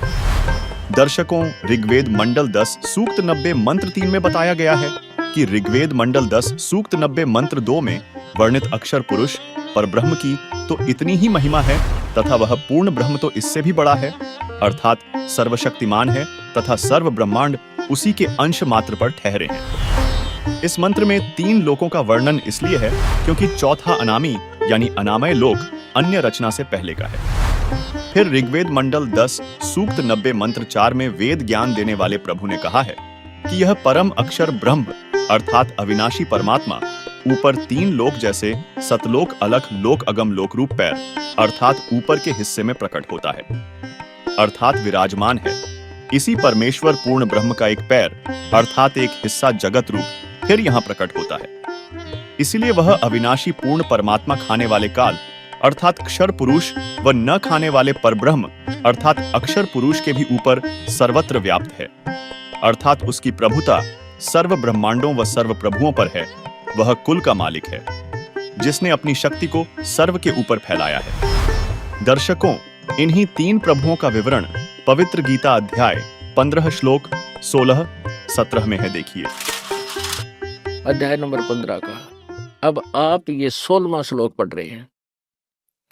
दिवौ माने 2, इमौ माने इस, पुरुषो माने परमात्मा, लोके माने संसार में। इस संसार में 2 प्रकार के परमात्मा हैं, प्रभु हैं, पुरुष हैं, प्रभु हैं, राम हैं।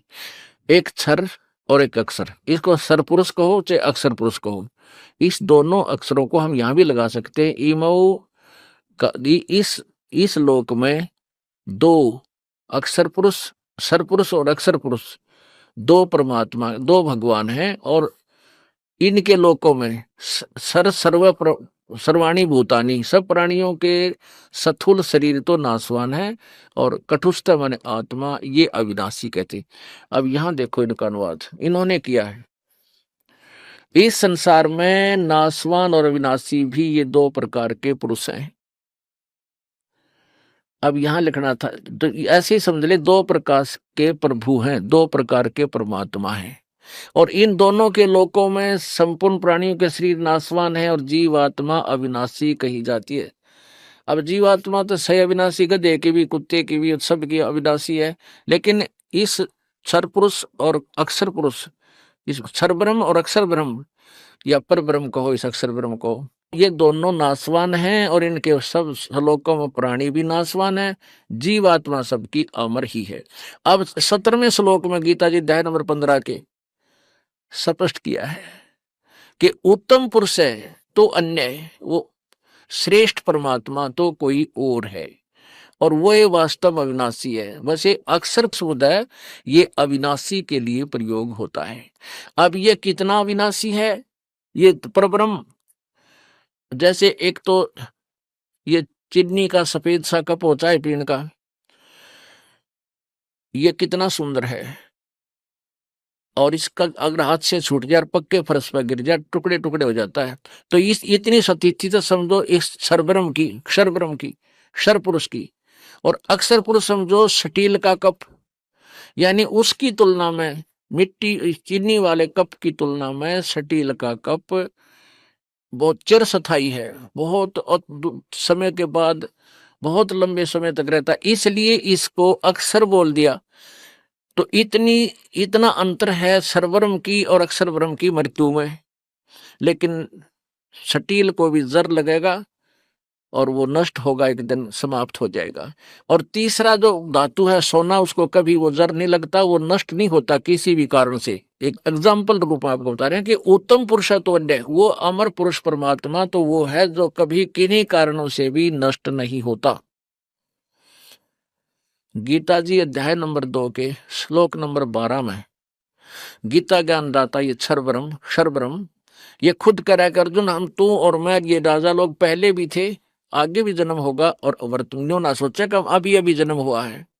गीता जी अध्याय नंबर 4 के श्लोक नंबर 5 और 9 में स्पष्ट किया कि अर्जुन, तेरे और मेरे बहुत जन्म हो चुके, तू नहीं जानता मैं जानता हूं, और मेरे जन्म कर्म अलौकिक हैं, दूसरे तरीके से होते हैं। गीता जी अध्याय नंबर 2 के श्लोक नंबर 17 में कहा कि अविनाशी तो उसको जान जिसको मारने में कोई भी सक्षम नहीं है। और अब गीता जी अध्याय नंबर 15 के श्लोक नंबर 17 में कहा कि उत्तम पुरुष है तो अन्य परमात्मा इति उदाहरते।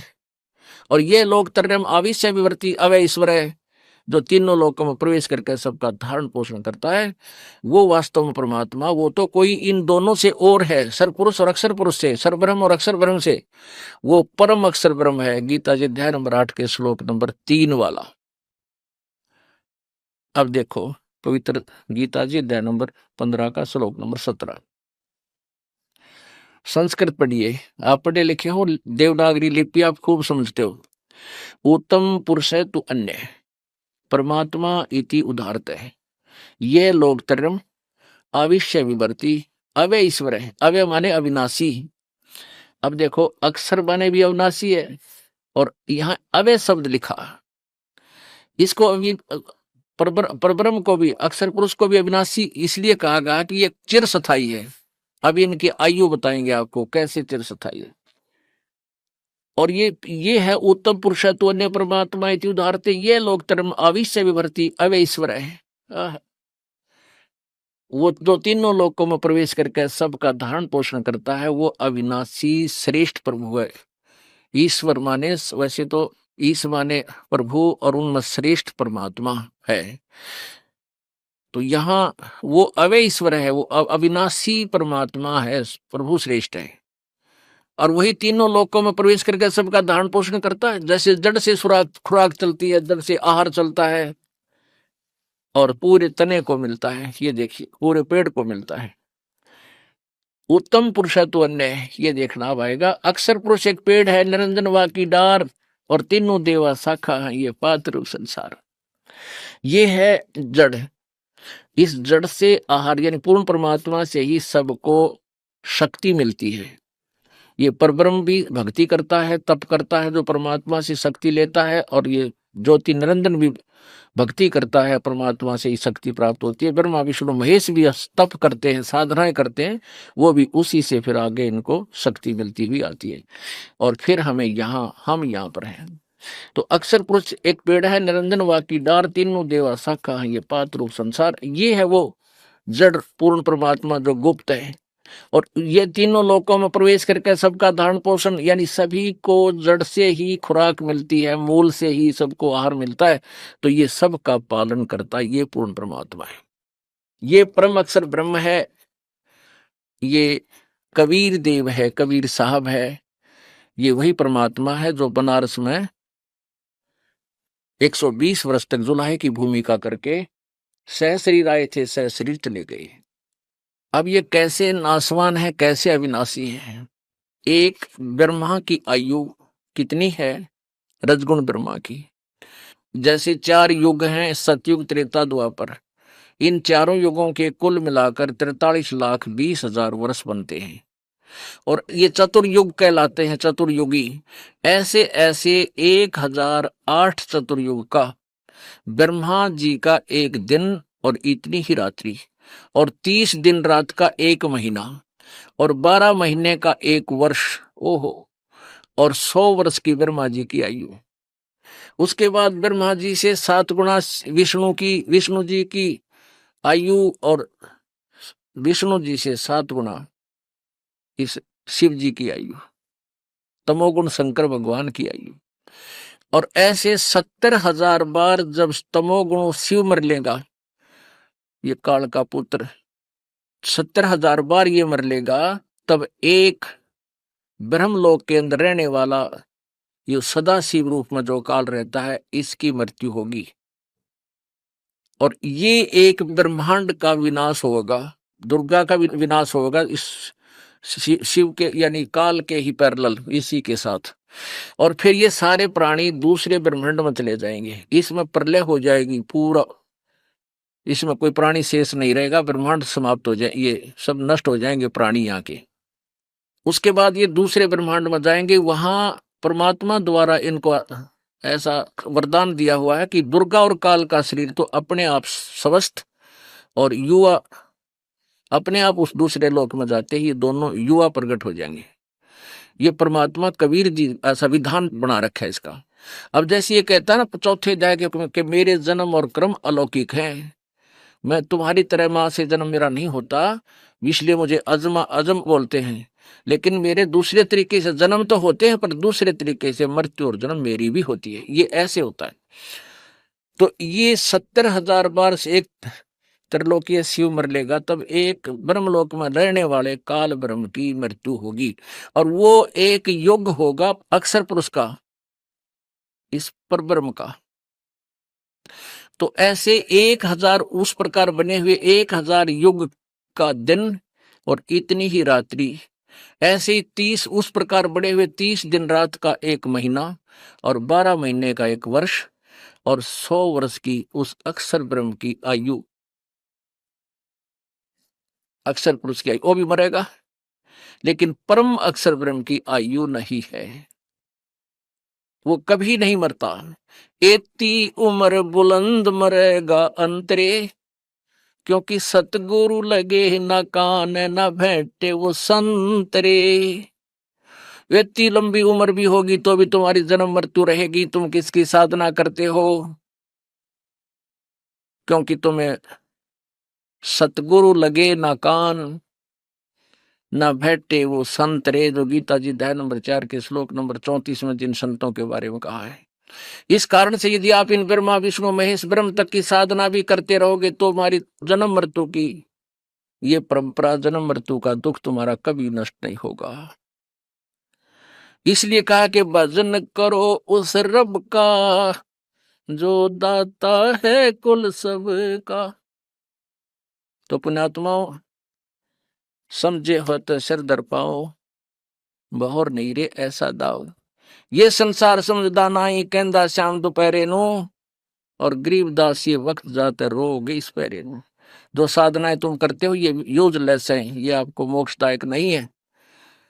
और तुम इन्हीं साधनाओं को श्रेष्ठ मान बैठे हो। ये संसार समझदा नहीं, कहंदा श्याम दोपहरे नो, जून का महीना और ये हरियाणा का अक्षेत्र, और शराब पी के कोई पड़ा कुरडियां पे गली में, और पसीना पसीना, बुरा हाल, कुत्ते चाटे उसने, और उसको कोई कह रहा उठ तुझे ठंड में ले चलता हूँ छाया में, वो क्या कहते हैं नहीं मौज हो रही है, रहने दे, यही ठीक हो। तो हम सभी इतने अज्ञान रूप अंधकार के, इस त्रिगुण की मई माया की, इस भांग के नशे को हम इतना पी चुके हैं।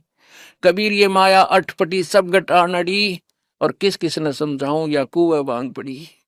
तो यहाँ बताते हैं समझा है तो सर दर पाओ, और नहीं रे ऐसा दाओ। ये इस काल में भगवान मान बैठे जो तुम्हें मारे काटे बुरा हाल कर रखा है, और अब भी नहीं समझे, नहीं लगे इस मार्ग पे, तो कहते इस समय को रोया करोगे याद करके। दर्शकों, ऋग्वेद और गीता जी के इन प्रमाणों से यह भी स्पष्ट हुआ कि ब्रह्म, परब्रह्म और परम अक्षर ब्रह्म यानी पूर्ण ब्रह्म 3 अलग अलग शक्तियां हैं, जिसमें सर्वशक्तिमान परम अक्षर ब्रह्म है जो वास्तव में परमात्मा है, जिसकी हमें भक्ति करनी चाहिए। दर्शकों, इन तीनों प्रभुओं की विस्तृत जानकारी जानने के लिए इसी वीडियो के डिस्क्रिप्शन में दी गई वीडियो लिंक पर क्लिक करके अवश्य देखिए, जिसका टाइटल है संपूर्ण सृष्टि रचना। दर्शकों, अब आपके दिमाग में यह भी प्रश्न खड़ा होगा कि फिर वह परम अक्षर ब्रह्म कौन है? तो आपको बता दें, वह परम अक्षर ब्रह्म कोई और नहीं बल्कि 600 वर्ष पूर्व इस धरातल पर सशरीर प्रकट होकर एक गरीब जुलाहे तथा प्रसिद्ध कवि की भूमिका करने वाले कबीर जी हैं। तो कबीर साहिब जी का नाम सुनकर भी आपको बड़ा आश्चर्य हुआ होगा कि कबीर जी कैसे परम अक्षर ब्रह्म हो सकते हैं। दर्शकों, यही आश्चर्य हिंदू धर्म के धर्मगुरुओं, कथावाचकों, पंडितजनों को भी होता है। उसी से संबंधित देखिए यह वीडियो। दुर्गा ब्रह्म पर ब्रह्म की उत्पत्ति भी नहीं हुई थी।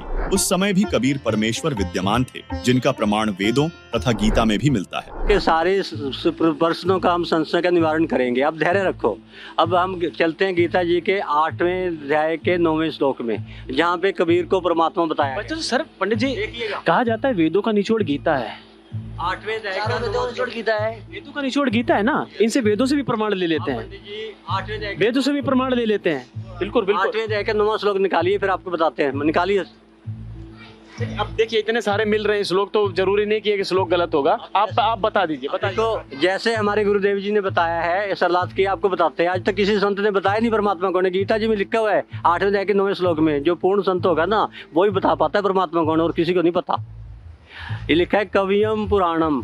गीता अध्याय 8 श्लोक 9 व 10 में लिखा है। गीता अध्याय 8 श्लोक 9।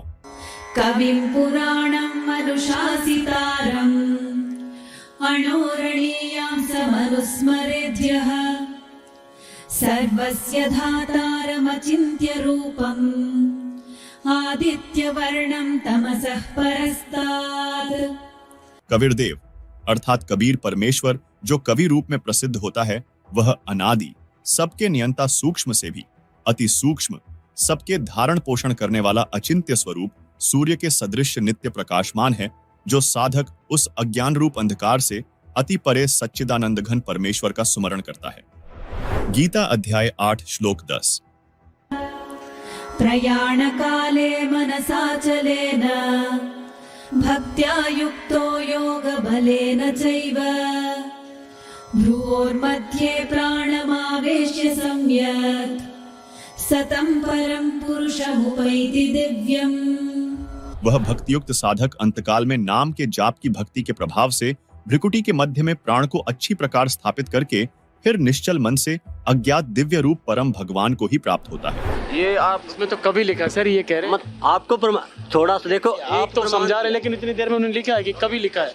जैसे कभी लिखा है, उसके बाद वेदों में आपको बताएंगे, आपको क्लियर करेंगे कंसेप्ट आपका। थोड़ा सा धीरज रखिए, थोड़ा पूरा होने दीजिए, अच्छा लगेगा। गीता का ज्ञान थोड़ा पूरा होने दीजिए आप।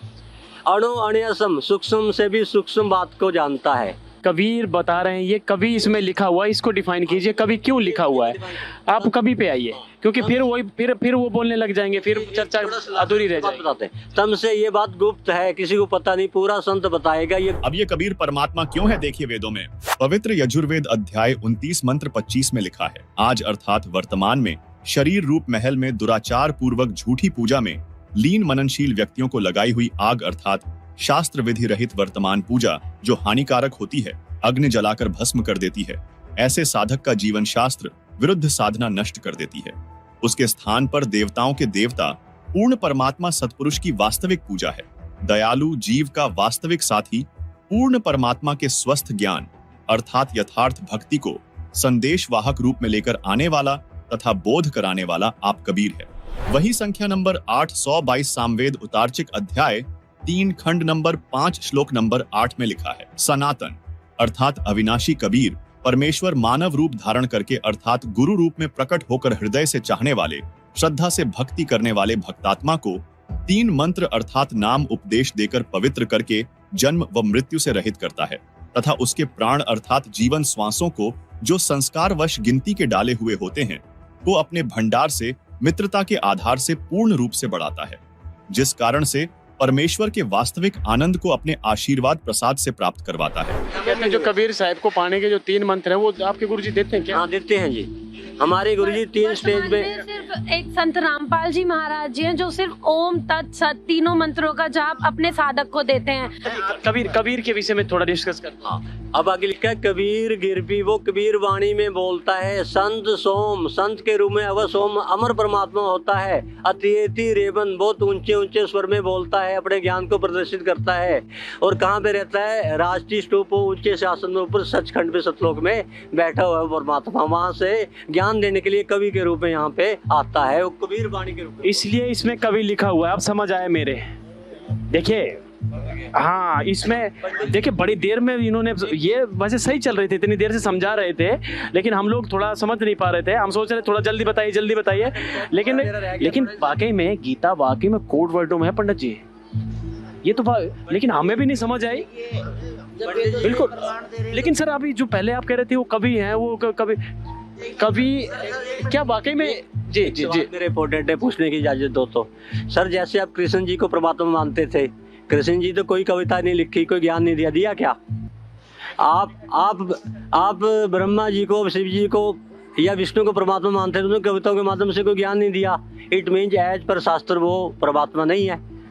ना दुर्गा माता ने दिया, ना रामचंद्र ने दिया, ना कृष्ण ने दिया। तो ये कविताओं के माध्यम से जो ज्ञान देता है एज पर गीता जी, वो ही पूर्ण परमात्मा होता है। वो अपने बच्चों के लिए ज्ञान को कविताओं के माध्यम से देता। अगर ये परमात्मा होते तो हमें ज्ञान दे के जाते। अगर हमारे पास अधूरा ज्ञान था। आपका कहने का मतलब ये है ना कि हमें ज्ञान पूरा नहीं था। वेदों में बोल रहे हैं आप, वेदों में लिखा है तो वेदों से प्रमाणित करिए। वेद रखे हुए हैं यहाँ पर भी, वेदों से बताइए। मेन जो परमात्मा दीजिए, वेद दिखा दीजिए। जी उन्हें भी चलेगा पता। सही बात कही है आपने, वेदों से भी प्रमाणित कर दीजिए। और दिखाइए गीता जी के अलावा। गीता जी में तो आपने दिखा दिया, हमें गीता जी के अलावा आप वेदों में भी तो होगा लिखा। वेदों में, चारों वेदों में कोई 2-4 आप हमें 1-2 प्रमाण और दीजिए ताकि हमारी एक वेद देख लेते। जब एक वेद में दिखा देंगे तो संतुष्टि होनी चाहिए। बाकी आप लोग अगर देखना चाहें तो देख सकते हैं। हम भी किसी को बताने लायक हो जाएंगे भाई। हम जो है देखिए इसमें प्रमाण देखिए वेद में। इसमें लिखा है, कौन सा वेद दिखाओ इनको, वेद दिखाओ भाई। ऋग्वेद ये बहुत इधर दिखाइए। द्वारा भाषा भाष्य है। ये देखिए ऋग्वेद मंडल है, ये 9 और 10 कट्ठा ही है।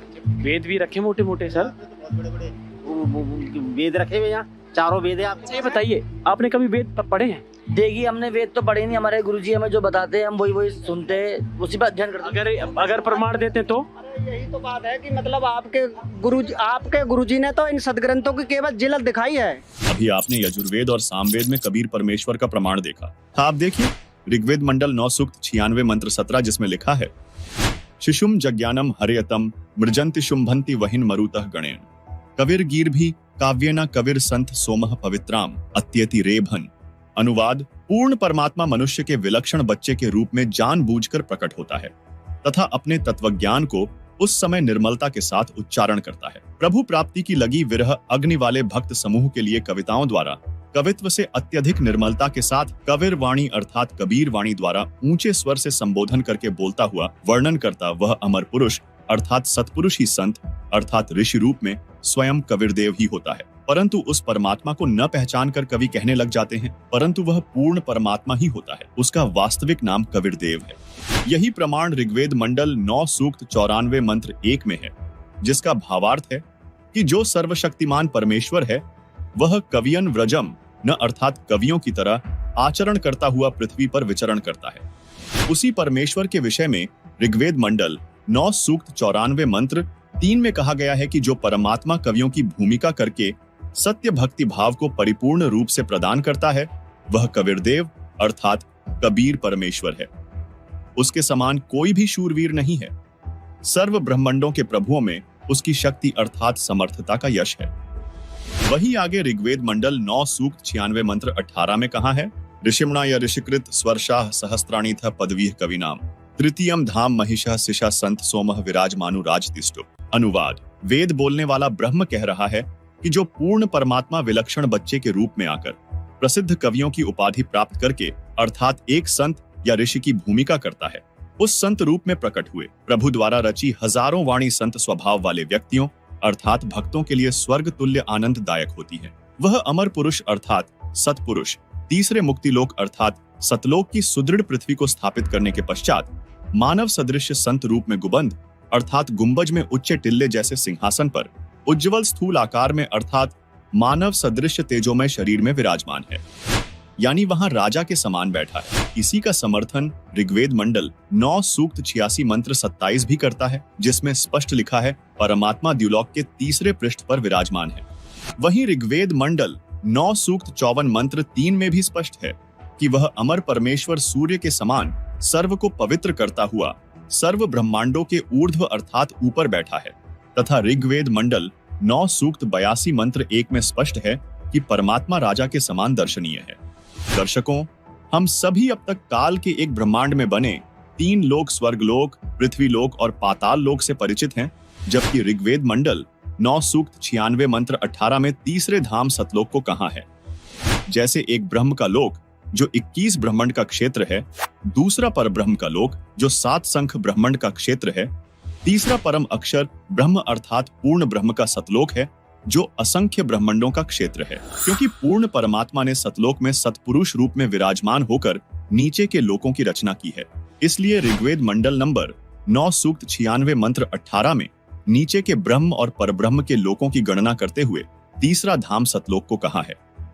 दर्शकों, वेदों के उपरोक्त मंत्रों से स्पष्ट होता है कबीरदेव पूर्ण परमात्मा है, जिसे हम अपनी बोलचाल की भाषा में कबीर साहिब कहते हैं। वह कबीर परमात्मा एक संत रूप में प्रकट होता है और कबीर वाणी अर्थात दोहों लोकोक्तियों के माध्यम से अपना तत्वज्ञान प्रदान करता है, जिससे एक प्रसिद्ध कवि भी कहलाता है, लेकिन वह होता है परमात्मा। एज पर हमारे शास्त्र कबीर परमात्मा। दर्शकों, इसी का प्रमाण देते हुए आदरणीय संत गरीबदास जी महाराज कहते हैं कि जाके अर्ध रूम पर सकल पसारा ऐसा पूर्ण ब्रह्म हमारा, गरीब अनंत कोटि ब्रह्मांड का एक रति नहीं भार। सतगुरु पुरुष कबीर हैं कुल के सृजनहार, गरीब परमेश्वर एक कबीर है दूजा नहीं आधार। दास गरीब सकल सृष्टि का यों ही सृजनहार। इसी का प्रमाण आदरणीय दादू जी देते हैं कि जिन मोको निज नाम दिया सोई सतगुरु हमार, दादू दूसरा कोई नहीं कबीर सृजनहार। इसी से संबंधित नानक जी की वाणी श्री गुरु ग्रंथ साहिब के पृष्ठ 731 पर अंकित है। अंधुला नीच जात परदेसी खिन आवे तिल जावे, ताकि संगत नानक रहिंदा क्यों कर मूड़ा पावे। इसके साथ एक अन्य उल्लेख गुरु ग्रंथ साहिब में रागसिरी महल्ला पहला पृष्ठ 24 शब्द 29 पर मिलता है, जिसमें नानक जी ने कबीर परमात्मा का जिक्र करते हुए कहा है, एक स्वान दो स्वानी नाल पलके भौंके सदा बयान, कूड़ शुरा मुठा मुर्दार तान कुरूप रहा करतार। मैं पत की बंद ना करनी की कार, हाँ बिगड़े रूप रहा विकराल। तेरा एक नाम तारे संसार, मैं एहा आस एहो आधार। रहा मुख निंदा आखा दिन रात, पर कर जो ही नीच सनात। काम क्रोध तन वसै चंडाल, तान कुरूप रहा करतार फाही सुरत मुलुकी वेश हों ठगवाड़ा ठगी देश खरा सियाणा बहुता पार तान रूप रहा करतार मैं कीता ना जाता हराम खोर हों क्या मोह देसा दुष्ट चोर नानक नीच कहे विचार तान रूप रहा करतार। वहीं श्री गुरु ग्रंथ साहिब के राग तिलंग महल्ला पहला पृष्ठ 721 पर नानक जी ने कहा कि यक अर्ज गुफ्तम पेश तो दरगोश उन करतार हका कबीर करीम तू बेऐब परवदगार दुनिया मुकाम फानी तहकीक दिल दानी मम सर मुए अजराइल गिरफ्ता दिल हेच नादानी रहा जान पिसर पदर बिरादरा कस नेस दस्तंगीर आखिर व्यफ्तम कस नदार्द चूशवद तकबीर शब रोज गश्तम दर हवा कर देम बदी ख्याल गाहे नाने की कार करदम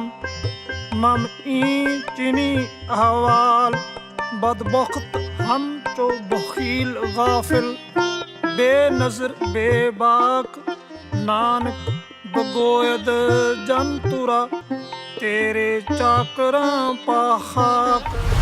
अर्थात हे शब्द स्वरूपी करता अर्थात शब्द से सर्व सृष्टि के रचनहार निर्गुणी संत रूप में आए दयालु सत कबीर आप निर्विकार परमेश्वर हैं। आपके समक्ष अर्थात आपके द्वार पर पूरी तरह जानकर एक हृदय से विशेष प्रार्थना है कि हे महबूब यह संसार रूपी ठिकाना नाशवान है। जीव के शरीर त्यागने के पश्चात अजराइल नामक फरिश्ता यमदूत बेरहमी के साथ पकड़कर ले जाता है। उस समय कोई साथी व्यक्ति जैसे बेटा पिता भाई चारा साथ नहीं देता। अंत में सर्व उपाय फर्ज अर्थात कोई क्रिया काम नहीं आती तथा आवाज भी बंद हो जाती है। प्रतिदिन की तरह न रुकने वाली चलती हुई वायु की तरह बुरे विचार गस्त करते रहते। शुभ कर्म करने का मुझे कोई जरिया अर्थात साधन नहीं मिला। ऐसे बुरे समय में हमारे जैसे नादान लापरवाह भक्ति और भगवान का वास्तविक ज्ञान न होने के कारण ज्ञान नेत्रहीन था तथा ऊवा बाई का ज्ञान कहता था। नानक जी कह रहे हैं कि हे कबीर परमेश्वर आपकी कृपा से आपके सेवकों के चरणों की धूल डूबता हुआ बंदा पार हो गया। दर्शकों इन सभी प्रमाणों से स्पष्ट होता है कि परम अक्षर ब्रह्म अर्थात पूर्ण ब्रह्म वास्तव में कबीर परमेश्वर जी हैं और यही हमारे लिए पूजा योग्य है। दर्शकों आज के इस वीडियो में हमने आपके द्वारा पूछे गए 3 सवालों के जवाब प्रमाण सहित दिए। ऐसे ही अन्य सवालों के उत्तर जानने के लिए प्रतिदिन देखिए संत रामपाल जी महाराज यूट्यूब चैनल तथा अगले हफ्ते एक बार हम फिर मिलेंगे आपके कुछ और सवालों के साथ। तब तक के लिए धन्यवाद। आइए अब हम उन श्रद्धालुओं के अनुभव जानते हैं जो जगत गुरु तत्वदर्शी संत रामपाल जी महाराज जी से दीक्षा प्राप्त कर चुके हैं तथा उनके द्वारा बताए गए भक्ति मार्ग पर चल रहे हैं। नमस्कार दर्शकों, मनुष्य जब अपने पारंपरिक भक्ति साधनाओं को करता है और उन्हें करते हुए भी जब उसे कोई लाभ नहीं मिलता तब वो दरवाजे खटखटाता है अन्य धर्मों के। ऐसी ही कुछ कहानी है कैथल हरियाणा के रहने वाले विनोद जी की। जब विनोद जी को अपनी पारंपरिक भक्ति साधनाओं से लाभ मिलता ना नजर आया तब इन्होंने मस्जिद और गुरुद्वारे के दरवाजे खटखटाए, लेकिन फिर भी इन्हें उससे कोई लाभ नहीं मिला। आज इनका कहना है कि जब से मैंने संत रामपाल जी महाराज से नाम उपदेश लिया है तब से मेरे जीवन में चमत्कारिक बदलाव देखने को मिले हैं। तो आइए जानते हैं कि वो चमत्कारिक बदलाव क्या है। सुनते हैं विनोद जी की कहानी उन्हीं की जुबानी। नमस्कार सर। सत साहिब जी। सर क्या नाम है आपका? मेरा नाम जी विनोद दास है, मैं कैथल से हूँ। सर संत रामपाल जी महाराज से नाम दीक्षा आपने कब ली? मैं जी 2014 में ली। सर संत रामपाल जी महाराज से नाम दीक्षा लेने से पहले क्या आप कोई भक्ति साधना भी करते थे? भक्ति साधना ऐसा करता था जी, मैं बचपन में हनुमान जी का भगत था। पहले मिट्टी की मूर्ति बना के उसकी दीवार में अलमारी में चिपका के सिंदूर वगैरह ऐसा करा करता था। जैसे जैसे मैं बड़ा होता रहा भक्ति में लीन होता रहा। मैं फिर दूर दूर जाने लगा, तीर्थ यात्रा करने लगा। कभी मथुरा जी जाता था, कभी गोवर्धन पर्वत पे इधर यात्रा करने जाता था, इधर मेहंदीपुर बालाजी जाया करता था, इधर खाटू श्याम जाया करता था। इधर मैंने 8-9 देवी हिमाचल में, वैष्णो देवी कांगड़ा जी, ज्वाला जी, चिंतपूर्णी, गुरु गोरखनाथ जी, मनसा देवी, इधर मैंने बहुत यात्रा करी। यात्रा करते करते मैं फिर गुरुद्वारों में भी जाने लग गया। जैसे जैसे बड़ा होता रहा, गुरुद्वारे के बाद मैं ईसाइयों के यहाँ गिरजाघरों में भी जाया करता था, उनका भी प्रचार सुनता था। ऐसे फिर मैं पीर पैगंबरों पे भी जाने लग गया। जैसे जैसे बड़ा होता रहा, शुरू में तो मेरे काम धंधे ठीक थे, बाद में काम धंधे मेरे जवाब देने लग गए। जाते जाते मेरे को फिर बहुत उम्र होगी और काम धंधा कहीं बना नहीं। पहले से मेरे को फिर हानियाँ होने लग गई थी मेरे शरीर में। अब मैं देखता, जहाँ भी मत्था टेकता, कभी जाता तीर्थ स्नान पे, तो मैं सोचता भी मेरी बीमारी तो शरीर की बढ़ने लग रही है। मेरे शरीर के जोड़ दर्द, ऐसे ये जो अंग हैं ये अलग अलग हो गए, ऐसे हिलने लग गए थे जगह जगह। मेरे पैर भी दुखने लग गए थे। जब ज़मीन पे पैर रखते तो ऐसे पैर कच्चे हो चुके थे, तो ऐसे लिगड़ती, हाय इधर से दुख रहा, उधर से दुख रहा। ऐसे जाते जाते फिर मैं अपने परिवार को भी ले जाता जी, रात को दिन को परिवार को ले जाता। अब सारे दुखी होने लग गए, भाई ये क्या धंधा, काम धंधे भी छूट गए और कहीं भी कोई लाभ नहीं होया। सर फिर आप संत रामपाल जी महाराज की शरण में कैसे आए? एक दिन क्या होया, मैं काम धंधे से आया, आके हमने टेलीविज़न चलाया और रोटी खाने बैठ गया। तो गुरुजी महाराज संत रामपाल जी ये बता रहे उस वक्त कि ब्रह्मा विष्णु शिव इनकी भी मृत्यु होती है, इनके भी माता पिता। हमने कभी ऐसा ज्ञान सुना नहीं भी, ब्रह्मा विष्णु जी शिव की भी मृत्यु होती है, इनका भी जन्म। फिर उस वक्त मेरे को यहाँ चोट लगी भी, भाई इस सत्संग में इस गुरु जी के में कोई ऐसी खास बात है। फिर अगले दिन फिर वो थोड़ा सा देख पाया था मैं, कोई 10-15 मिनट, 10-1 मिनट का। अगले दिन फिर हमने चलाया तो फिर गुरु जी का वो कड़ी जो रह गई थी वो आई। उस दिन के बाद जी हम फिर गुरु जी का सत्संग हमने 1.5-2 महीने ऐसे देखा। गुरु जी का ज्ञान आ गया भी, संत रामपाल जी का भाई पूर्ण परमात्मा तो ये आ गए। और हम टेलीविज़न पे गुरुओं की जांच कर रहे हैं भी कौन सा गुरु अच्छा है, किसका ज्ञान अच्छा है। तो जब परमात्मा का हमारे को ज्ञान होया, संत रामपाल जी पूर्ण परमात्मा आ चुके। और कई हमने ऐसे सत्संग देखे जिनमें मुर्दों को जीवित परमात्मा करते हैं, और ऐसी ऐसी बीमारियां जो जिनका इलाज अस्पताल में कहीं भी नहीं, वो परमात्मा से संत रामपाल जी से नाम लेके ठीक होने लग गए हैं। तो फिर एक दिन हम गुरु जी की शरण में चले गए, संत रामपाल जी की शरण में। ऐसे पूछते हो भाई कहाँ है ये बरवाड़ा, हमको ये भी नहीं पता था भी बरवाड़ा है कौन सी दिशा में, कहाँ है। पूछते हो हम चले गए, वहाँ जाके गुरु जी के भक्तों से मिले, वहाँ नामदान लिया, माथा टेका। और वो दिन है, आज का दिन है, अब हम परमात्मा से जुड़े हुए हैं। सर हमने सुना है कि जो भी श्रद्धालु संत रामपाल जी महाराज से नाम दीक्षा लेते हैं उनको बहुत सारे लाभ प्राप्त होते हैं। तो क्या संत रामपाल जी महाराज से नाम दीक्षा लेने के बाद आपको भी कुछ लाभ प्राप्त हुए? हाँ जी सर जी, हमारे को बहुत अच्छा लाभ प्राप्त हुआ। आपने ये बहुत अच्छी बात पूछी कि जब मैं तीर्थ स्नान करने जाया करता था, यात्रा करते करते मेरा शरीर डैमेज हो गया। मेरे अंग जो थे वो हिलने लग गए थे, ज़मीन पे पैर रखना दुर्बल हो गया था। काम धंधा तो कहाँ बना था, हम कंडम हो चुके थे सारे परिवार में, कभी कोई बीमार कभी कोई बीमार। मेरे ये पैर ज़मीन में रखे नहीं जाते थे, कंकर बहुत ज़्यादा चुभते थे, कच्चे हो गए थे। तो हम जब गुरु जी से जुड़े, हमने गुरु जी का जल प्रसाद लिया और जो घर में संत रामपाल जी का जोत जगाई मालिक की, फिर हमारे ये शरीर के अंग ठीक होने लग गए।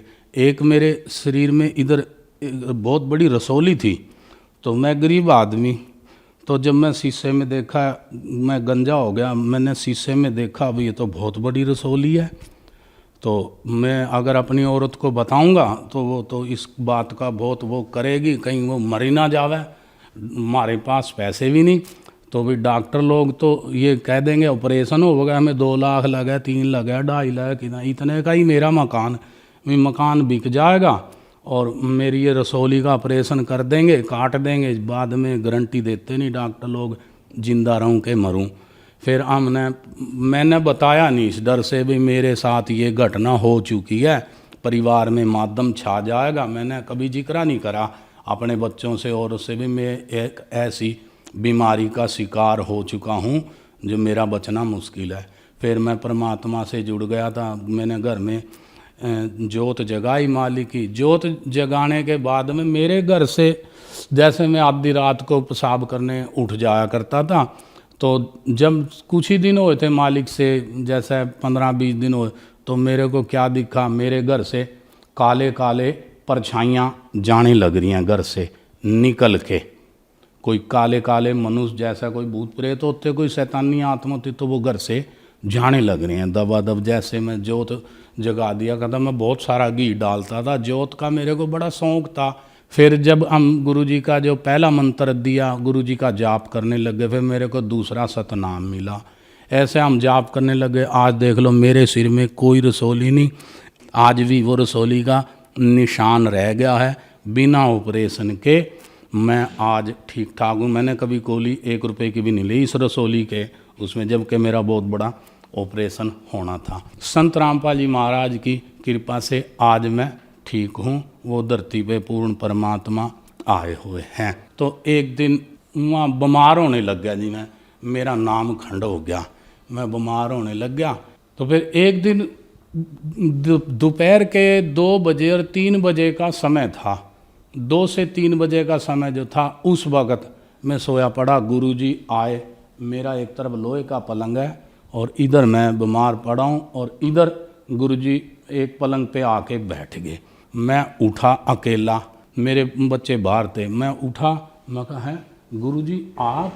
तो मैंने ऐसा उठ के, मालिक पहले ये बताओ मेरे को भाई आप क्या खाओगे, आप क्या खाओगे? कोई बहुत बढ़िया फल ले आता हूँ मैं, या कोई बहुत बढ़िया मिठाई ले आऊँ, बहुत बढ़िया सब्जी ले आऊँ मालिक, और मैं बहुत अच्छा खाना दाना बनवाता हूँ, अभी आप क्या खाओगे? गुरुजी बोले भाई बेटा मैंने कुछ नहीं खाना, मैं तेरे पास थोड़ी सी देर के लिए आया हूँ तेरे को दर्शन देने। तो गुरुजी ने मेरे को पिछले जन्म की, जब काशी जी के अंदर परमात्मा 620 बरस के लगभग कबीर साहब अपने ओरिजिनल रूप में परमात्मा आए हुए थे, तो उस वक़्त परमात्मा से मैं कभी नाम लिया था मालिक से। उस समय में मालिक ने मेरा ऐसे करके पिछला जन्म दिखाया। जब मैं बैठता था तो मेरे सिर के बाल, ये लटां थी मेरी यहाँ तक। जब मैं ज़मीन पे बैठता था ऐसे मेरी लटां थी, चौंकड़ी मार के बैठता था मैं, हाथ जोड़ के ऐसे परमात्मा की भक्ति करा करता था। और मेरी ये सफ़ेद दाढ़ी थी, ऐसे ये दाढ़ी थी, बड़े बड़े मूँछ थे सफ़ेद बाल के, आँखों के भी ये मोटे मोटे सफ़ेद बाल ऐसे ऐसे थे। तो मैं एक ऋषि था, धोती और कुर्ता बांधता था ऐसे, वो मेरे को मालिक ने दिखाया। तो एक बार की बात है जी, मैं तीर्थ यात्रा करते करते बहुत दुखी हो गया। मेरे जो मैं कपास की मशीनों का मिस्त्री भी था, तो मैं बहुत दुखी हो गया। ऐसा रात और दिन तीर्थ यात्रा करता था। पहले तो मेरे काम बहुत अच्छे थे, उसके बाद में काम धंधे ख़त्म होने लग गए। जितना मैं तीर्थ यात्रा पूजा पाठ की तरफ जाता रहता, लाले भी कहते सेठ लोग भाई मिस्त्री तो बहुत भगत आदमी है। ऐसे जाते जाते मेरे पास इतनी गरीबी आ गई, खाने को दाने नहीं और चाय पीने को कुछ पैसे भी नहीं, ना घर में चाय पत्ती। तो मैं क्या करता था जी, इतनी गरीबी आ गई, तीर्थ यात्रा नहीं छोड़ा करता था मैं। बिना मीठे के, बिना दूध के, मेरी लड़की वो कहती पापा चाय, मैं कहा बेटे देखना तो पैसे अगर आज उधार ले लेंगे फिर कल को देने पड़ेंगे, कल नहीं हफ्ते 10 दिन बाद फिर मांगेगा देने पड़े। तो ऐसा कर बेटे, चाय की पत्ती उबाल कर वही पी लेंगे ठंडी करके। तो ऐसे करके हम चाय बिना मीठा, बिना दूध के, पत्ती के हम चाय पिया करते थे। मैं देवताओं के तीर्थ स्नान करने जाता था, मेरे को ना कोई पैसे की लाभ होया और ना ही कोई मेरा काम धंधा बना, बल्कि जिनसे मैंने पैसे टके लेने थे वो भी मेरे पैसे टके मार गए। मेरे को नुकसान के अलावा और कुछ नहीं होया। अब मैं परमात्मा से जुड़ा हूँ तो मेरे बच्चे भी काम धंधा करने लग गए हैं थोड़ा बहुत, मेरा भी काम धंधे की स्थिति ठीक हो गई है। ऐसे करके आज मैं बिल्कुल स्वस्थ हूँ, अच्छा हूँ, अपने परिवार को ठीक ठाक से चला रहा हूँ। मैं जी संत रामपाल जी पूर्ण परमात्मा की नाम लेने के बाद में उनकी कृपा से आज मैं बिल्कुल ठीक ठाक हूँ, ना मेरे को कोई रोग है ना कोई बीमारी है, और घर का भी पालन पोषण ठीक ठाक से चल रहा है। और लाभ जी ऐसा है कि मेरा लड़का है वो मंजी पे पड़ा था, मंजी पे पड़ा रहता था। अब डॉक्टरों को दिखाते, डॉक्टरों के बड़े बड़े अस्पताल में चक्कर मारने पड़ते हैं, मिलता जाता कुछ नहीं, गोलियां कुछ दे देते हैं और बीमारी कोई है दवाई कोई। अब खाए गए बच्चा मेरा मंजे पे पड़ चुका था, मोहल्ले में सबको पता है। उसकी पागलों जैसी हरकत हो गई थी, शरीर हो गया था और डैमेज हो गया था, सारे अंग शरीर दुख गए थे। क्योंकि मैं परिवार को खींचता था, भाई चलो भाई तीर्थ यात्रा करते हैं, आज गोगा जी जाएंगे, आज रामदेवरा जाएंगे, है जी, आज मेहंदीपुर बालाजी, खाटू श्याम, इधर में जाता रहता था। और जब परमात्मा से मैं जुड़ा, उनसे भक्ति ली, मैंने बच्चों को नामदान दवाया। आज मेरा बच्चा जो मंजे पे पड़ा था, आज मेरा लड़का करीब 24-25 साल का है और वो मंजे पे पड़ा रहता था। चलना फिरना मोहताज, उसकी याददाश्त भी ख़त्म हो चुकी थी, बिल्कुल बावड़ा सा हो चुका था, अंग दुखते थे, ये गोड्डे के जोड़ ढकने अलग हो चुके थे ऐसे ऐसे। एक बार दिखाने लगा तो दोनों जोड़ ऐसे ऊपर की जो ढक्कन होते हैं गोड्डे के, वह ऐसे ऐसे हिला रहा वो जो मालिश करने वाला, वो कह रहा है ये तो ढक्कन तो इसके अलग हो रहे हैं, ये क्या हो गया भाई। वहाँ भी ऐसा कुछ खाया भी नहीं, कुछ करा भी नहीं, वो दवाएँ ले लेते हैं। कभी तेल ताल मलस दे रहो, दो मेरे बस का तो है नहीं, कोई डॉक्टरों को दिखाओ। फिर हम कुछ दिन बाद गुरुजी से नाम लिया, मेरा बच्चा ठीक हो, गुरुजी से हमने प्रार्थना लगाई, गुरुजी से एक बार नाम दिलवाया। नाम दिलवाने के बाद में मेरे लड़के के यहाँ एक काला सा इतना बड़ा कोई चीज़ निकली, उसके ऊपर बाल, शरीर के अंदर से ऐसे निकले। संत रामपाल जी के वहाँ लेके गया जी, वो पूर्ण परमात्मा धरती पे आए हैं। तो मैं लाइन में लगा के ले गया। गुरुजी ऐसे आशीर्वाद देते हैं सबके ऊपर, ऐसे बेटा भक्ति करना ऐसे चलते रहते हैं, हम ऐसे सिर कर लेते हैं। तो मेरे बच्चे के सिर पे गुरुजी ने हाथ रखा, मैं गुरुजी मेरी प्रार्थना, बोले वहीं रुक गए, कोई बोलो भगत जी। तो मैं कहा मालिक ऐसा है, अभी हम नाम लेके गए हैं, कोई 15-20 दिन हुए हैं और इसके शरीर में से यहाँ से ये निकल गया। और मेरे बच्चे कहते हैं भाई ये तो पागल हो गया। मैं कहा बेटा अगर ये पागल हो गया बच्चा तो मैं तो मकान बेच दूंगा, फिर मैं अस्पताल में पैसे लगा दूंगा, किराए पे फिरना। तो मैं कहा गुरुजी ये लिकड़ गया। गुरुजी ने क्या दिखाओ कहाँ है। मैंने पहले ही पैंट नीचे कर रखी थी, कमीज ऊपर कर दी। मैं कहा गुरुजी यहाँ ये इतना बड़ा निकल गया। और ऐसे गुरुजी ने हाथ फेरा, ऐसे करके हाथ फेरा, कह जाओ बेटा ठीक हो जाएगा। सिर पे हाथ फेरा, बोले भक्ति करिए बेटा, जा ठीक हो जाएगा। हम आश्रम से बाहर आए हैं, वो मैं देखता हूँ कहाँ गया। मैं कहा दिखाइए बेटा। वो देखा तो वो सिर्फ एक काला सा निशान रह गया, वो तो अंदर ही चला गया जो भी सौदा था, जिसको देखते मेरे शरीर के बाल खड़े हो जाते। आज भी याद करता हूँ। सर, संत रामपाल जी महाराज से नाम दीक्षा लेने के बाद आपको बहुत सारे लाभ मिले। यहाँ एक विचारणीय विषय ये है हमारे दर्शकों में कि आपने बताया कि आपने चारों धाम की यात्रा गई, आपने इतने तीर्थ किए कि बताना भी बहुत यहाँ मुश्किल हो जाएगा। मैं सारे दिन में बता नहीं सकता।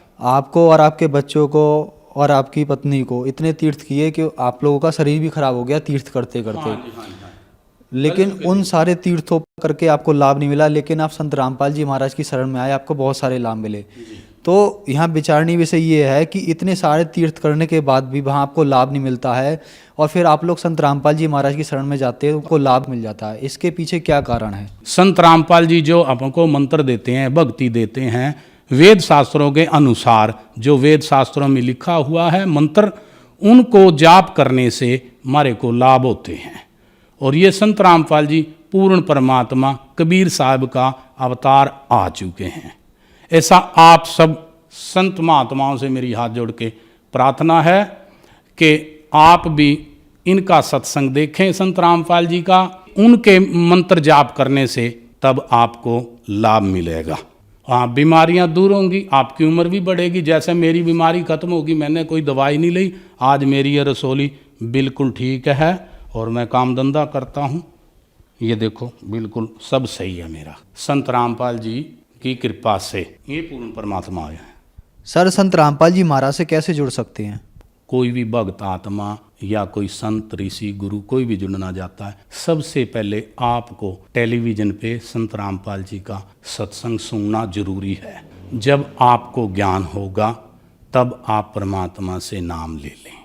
ये पूर्ण परमात्मा कबीर साहब आए हुए हैं संत रामपाल जी के चोले में। धन्यवाद सर। धन्यवाद।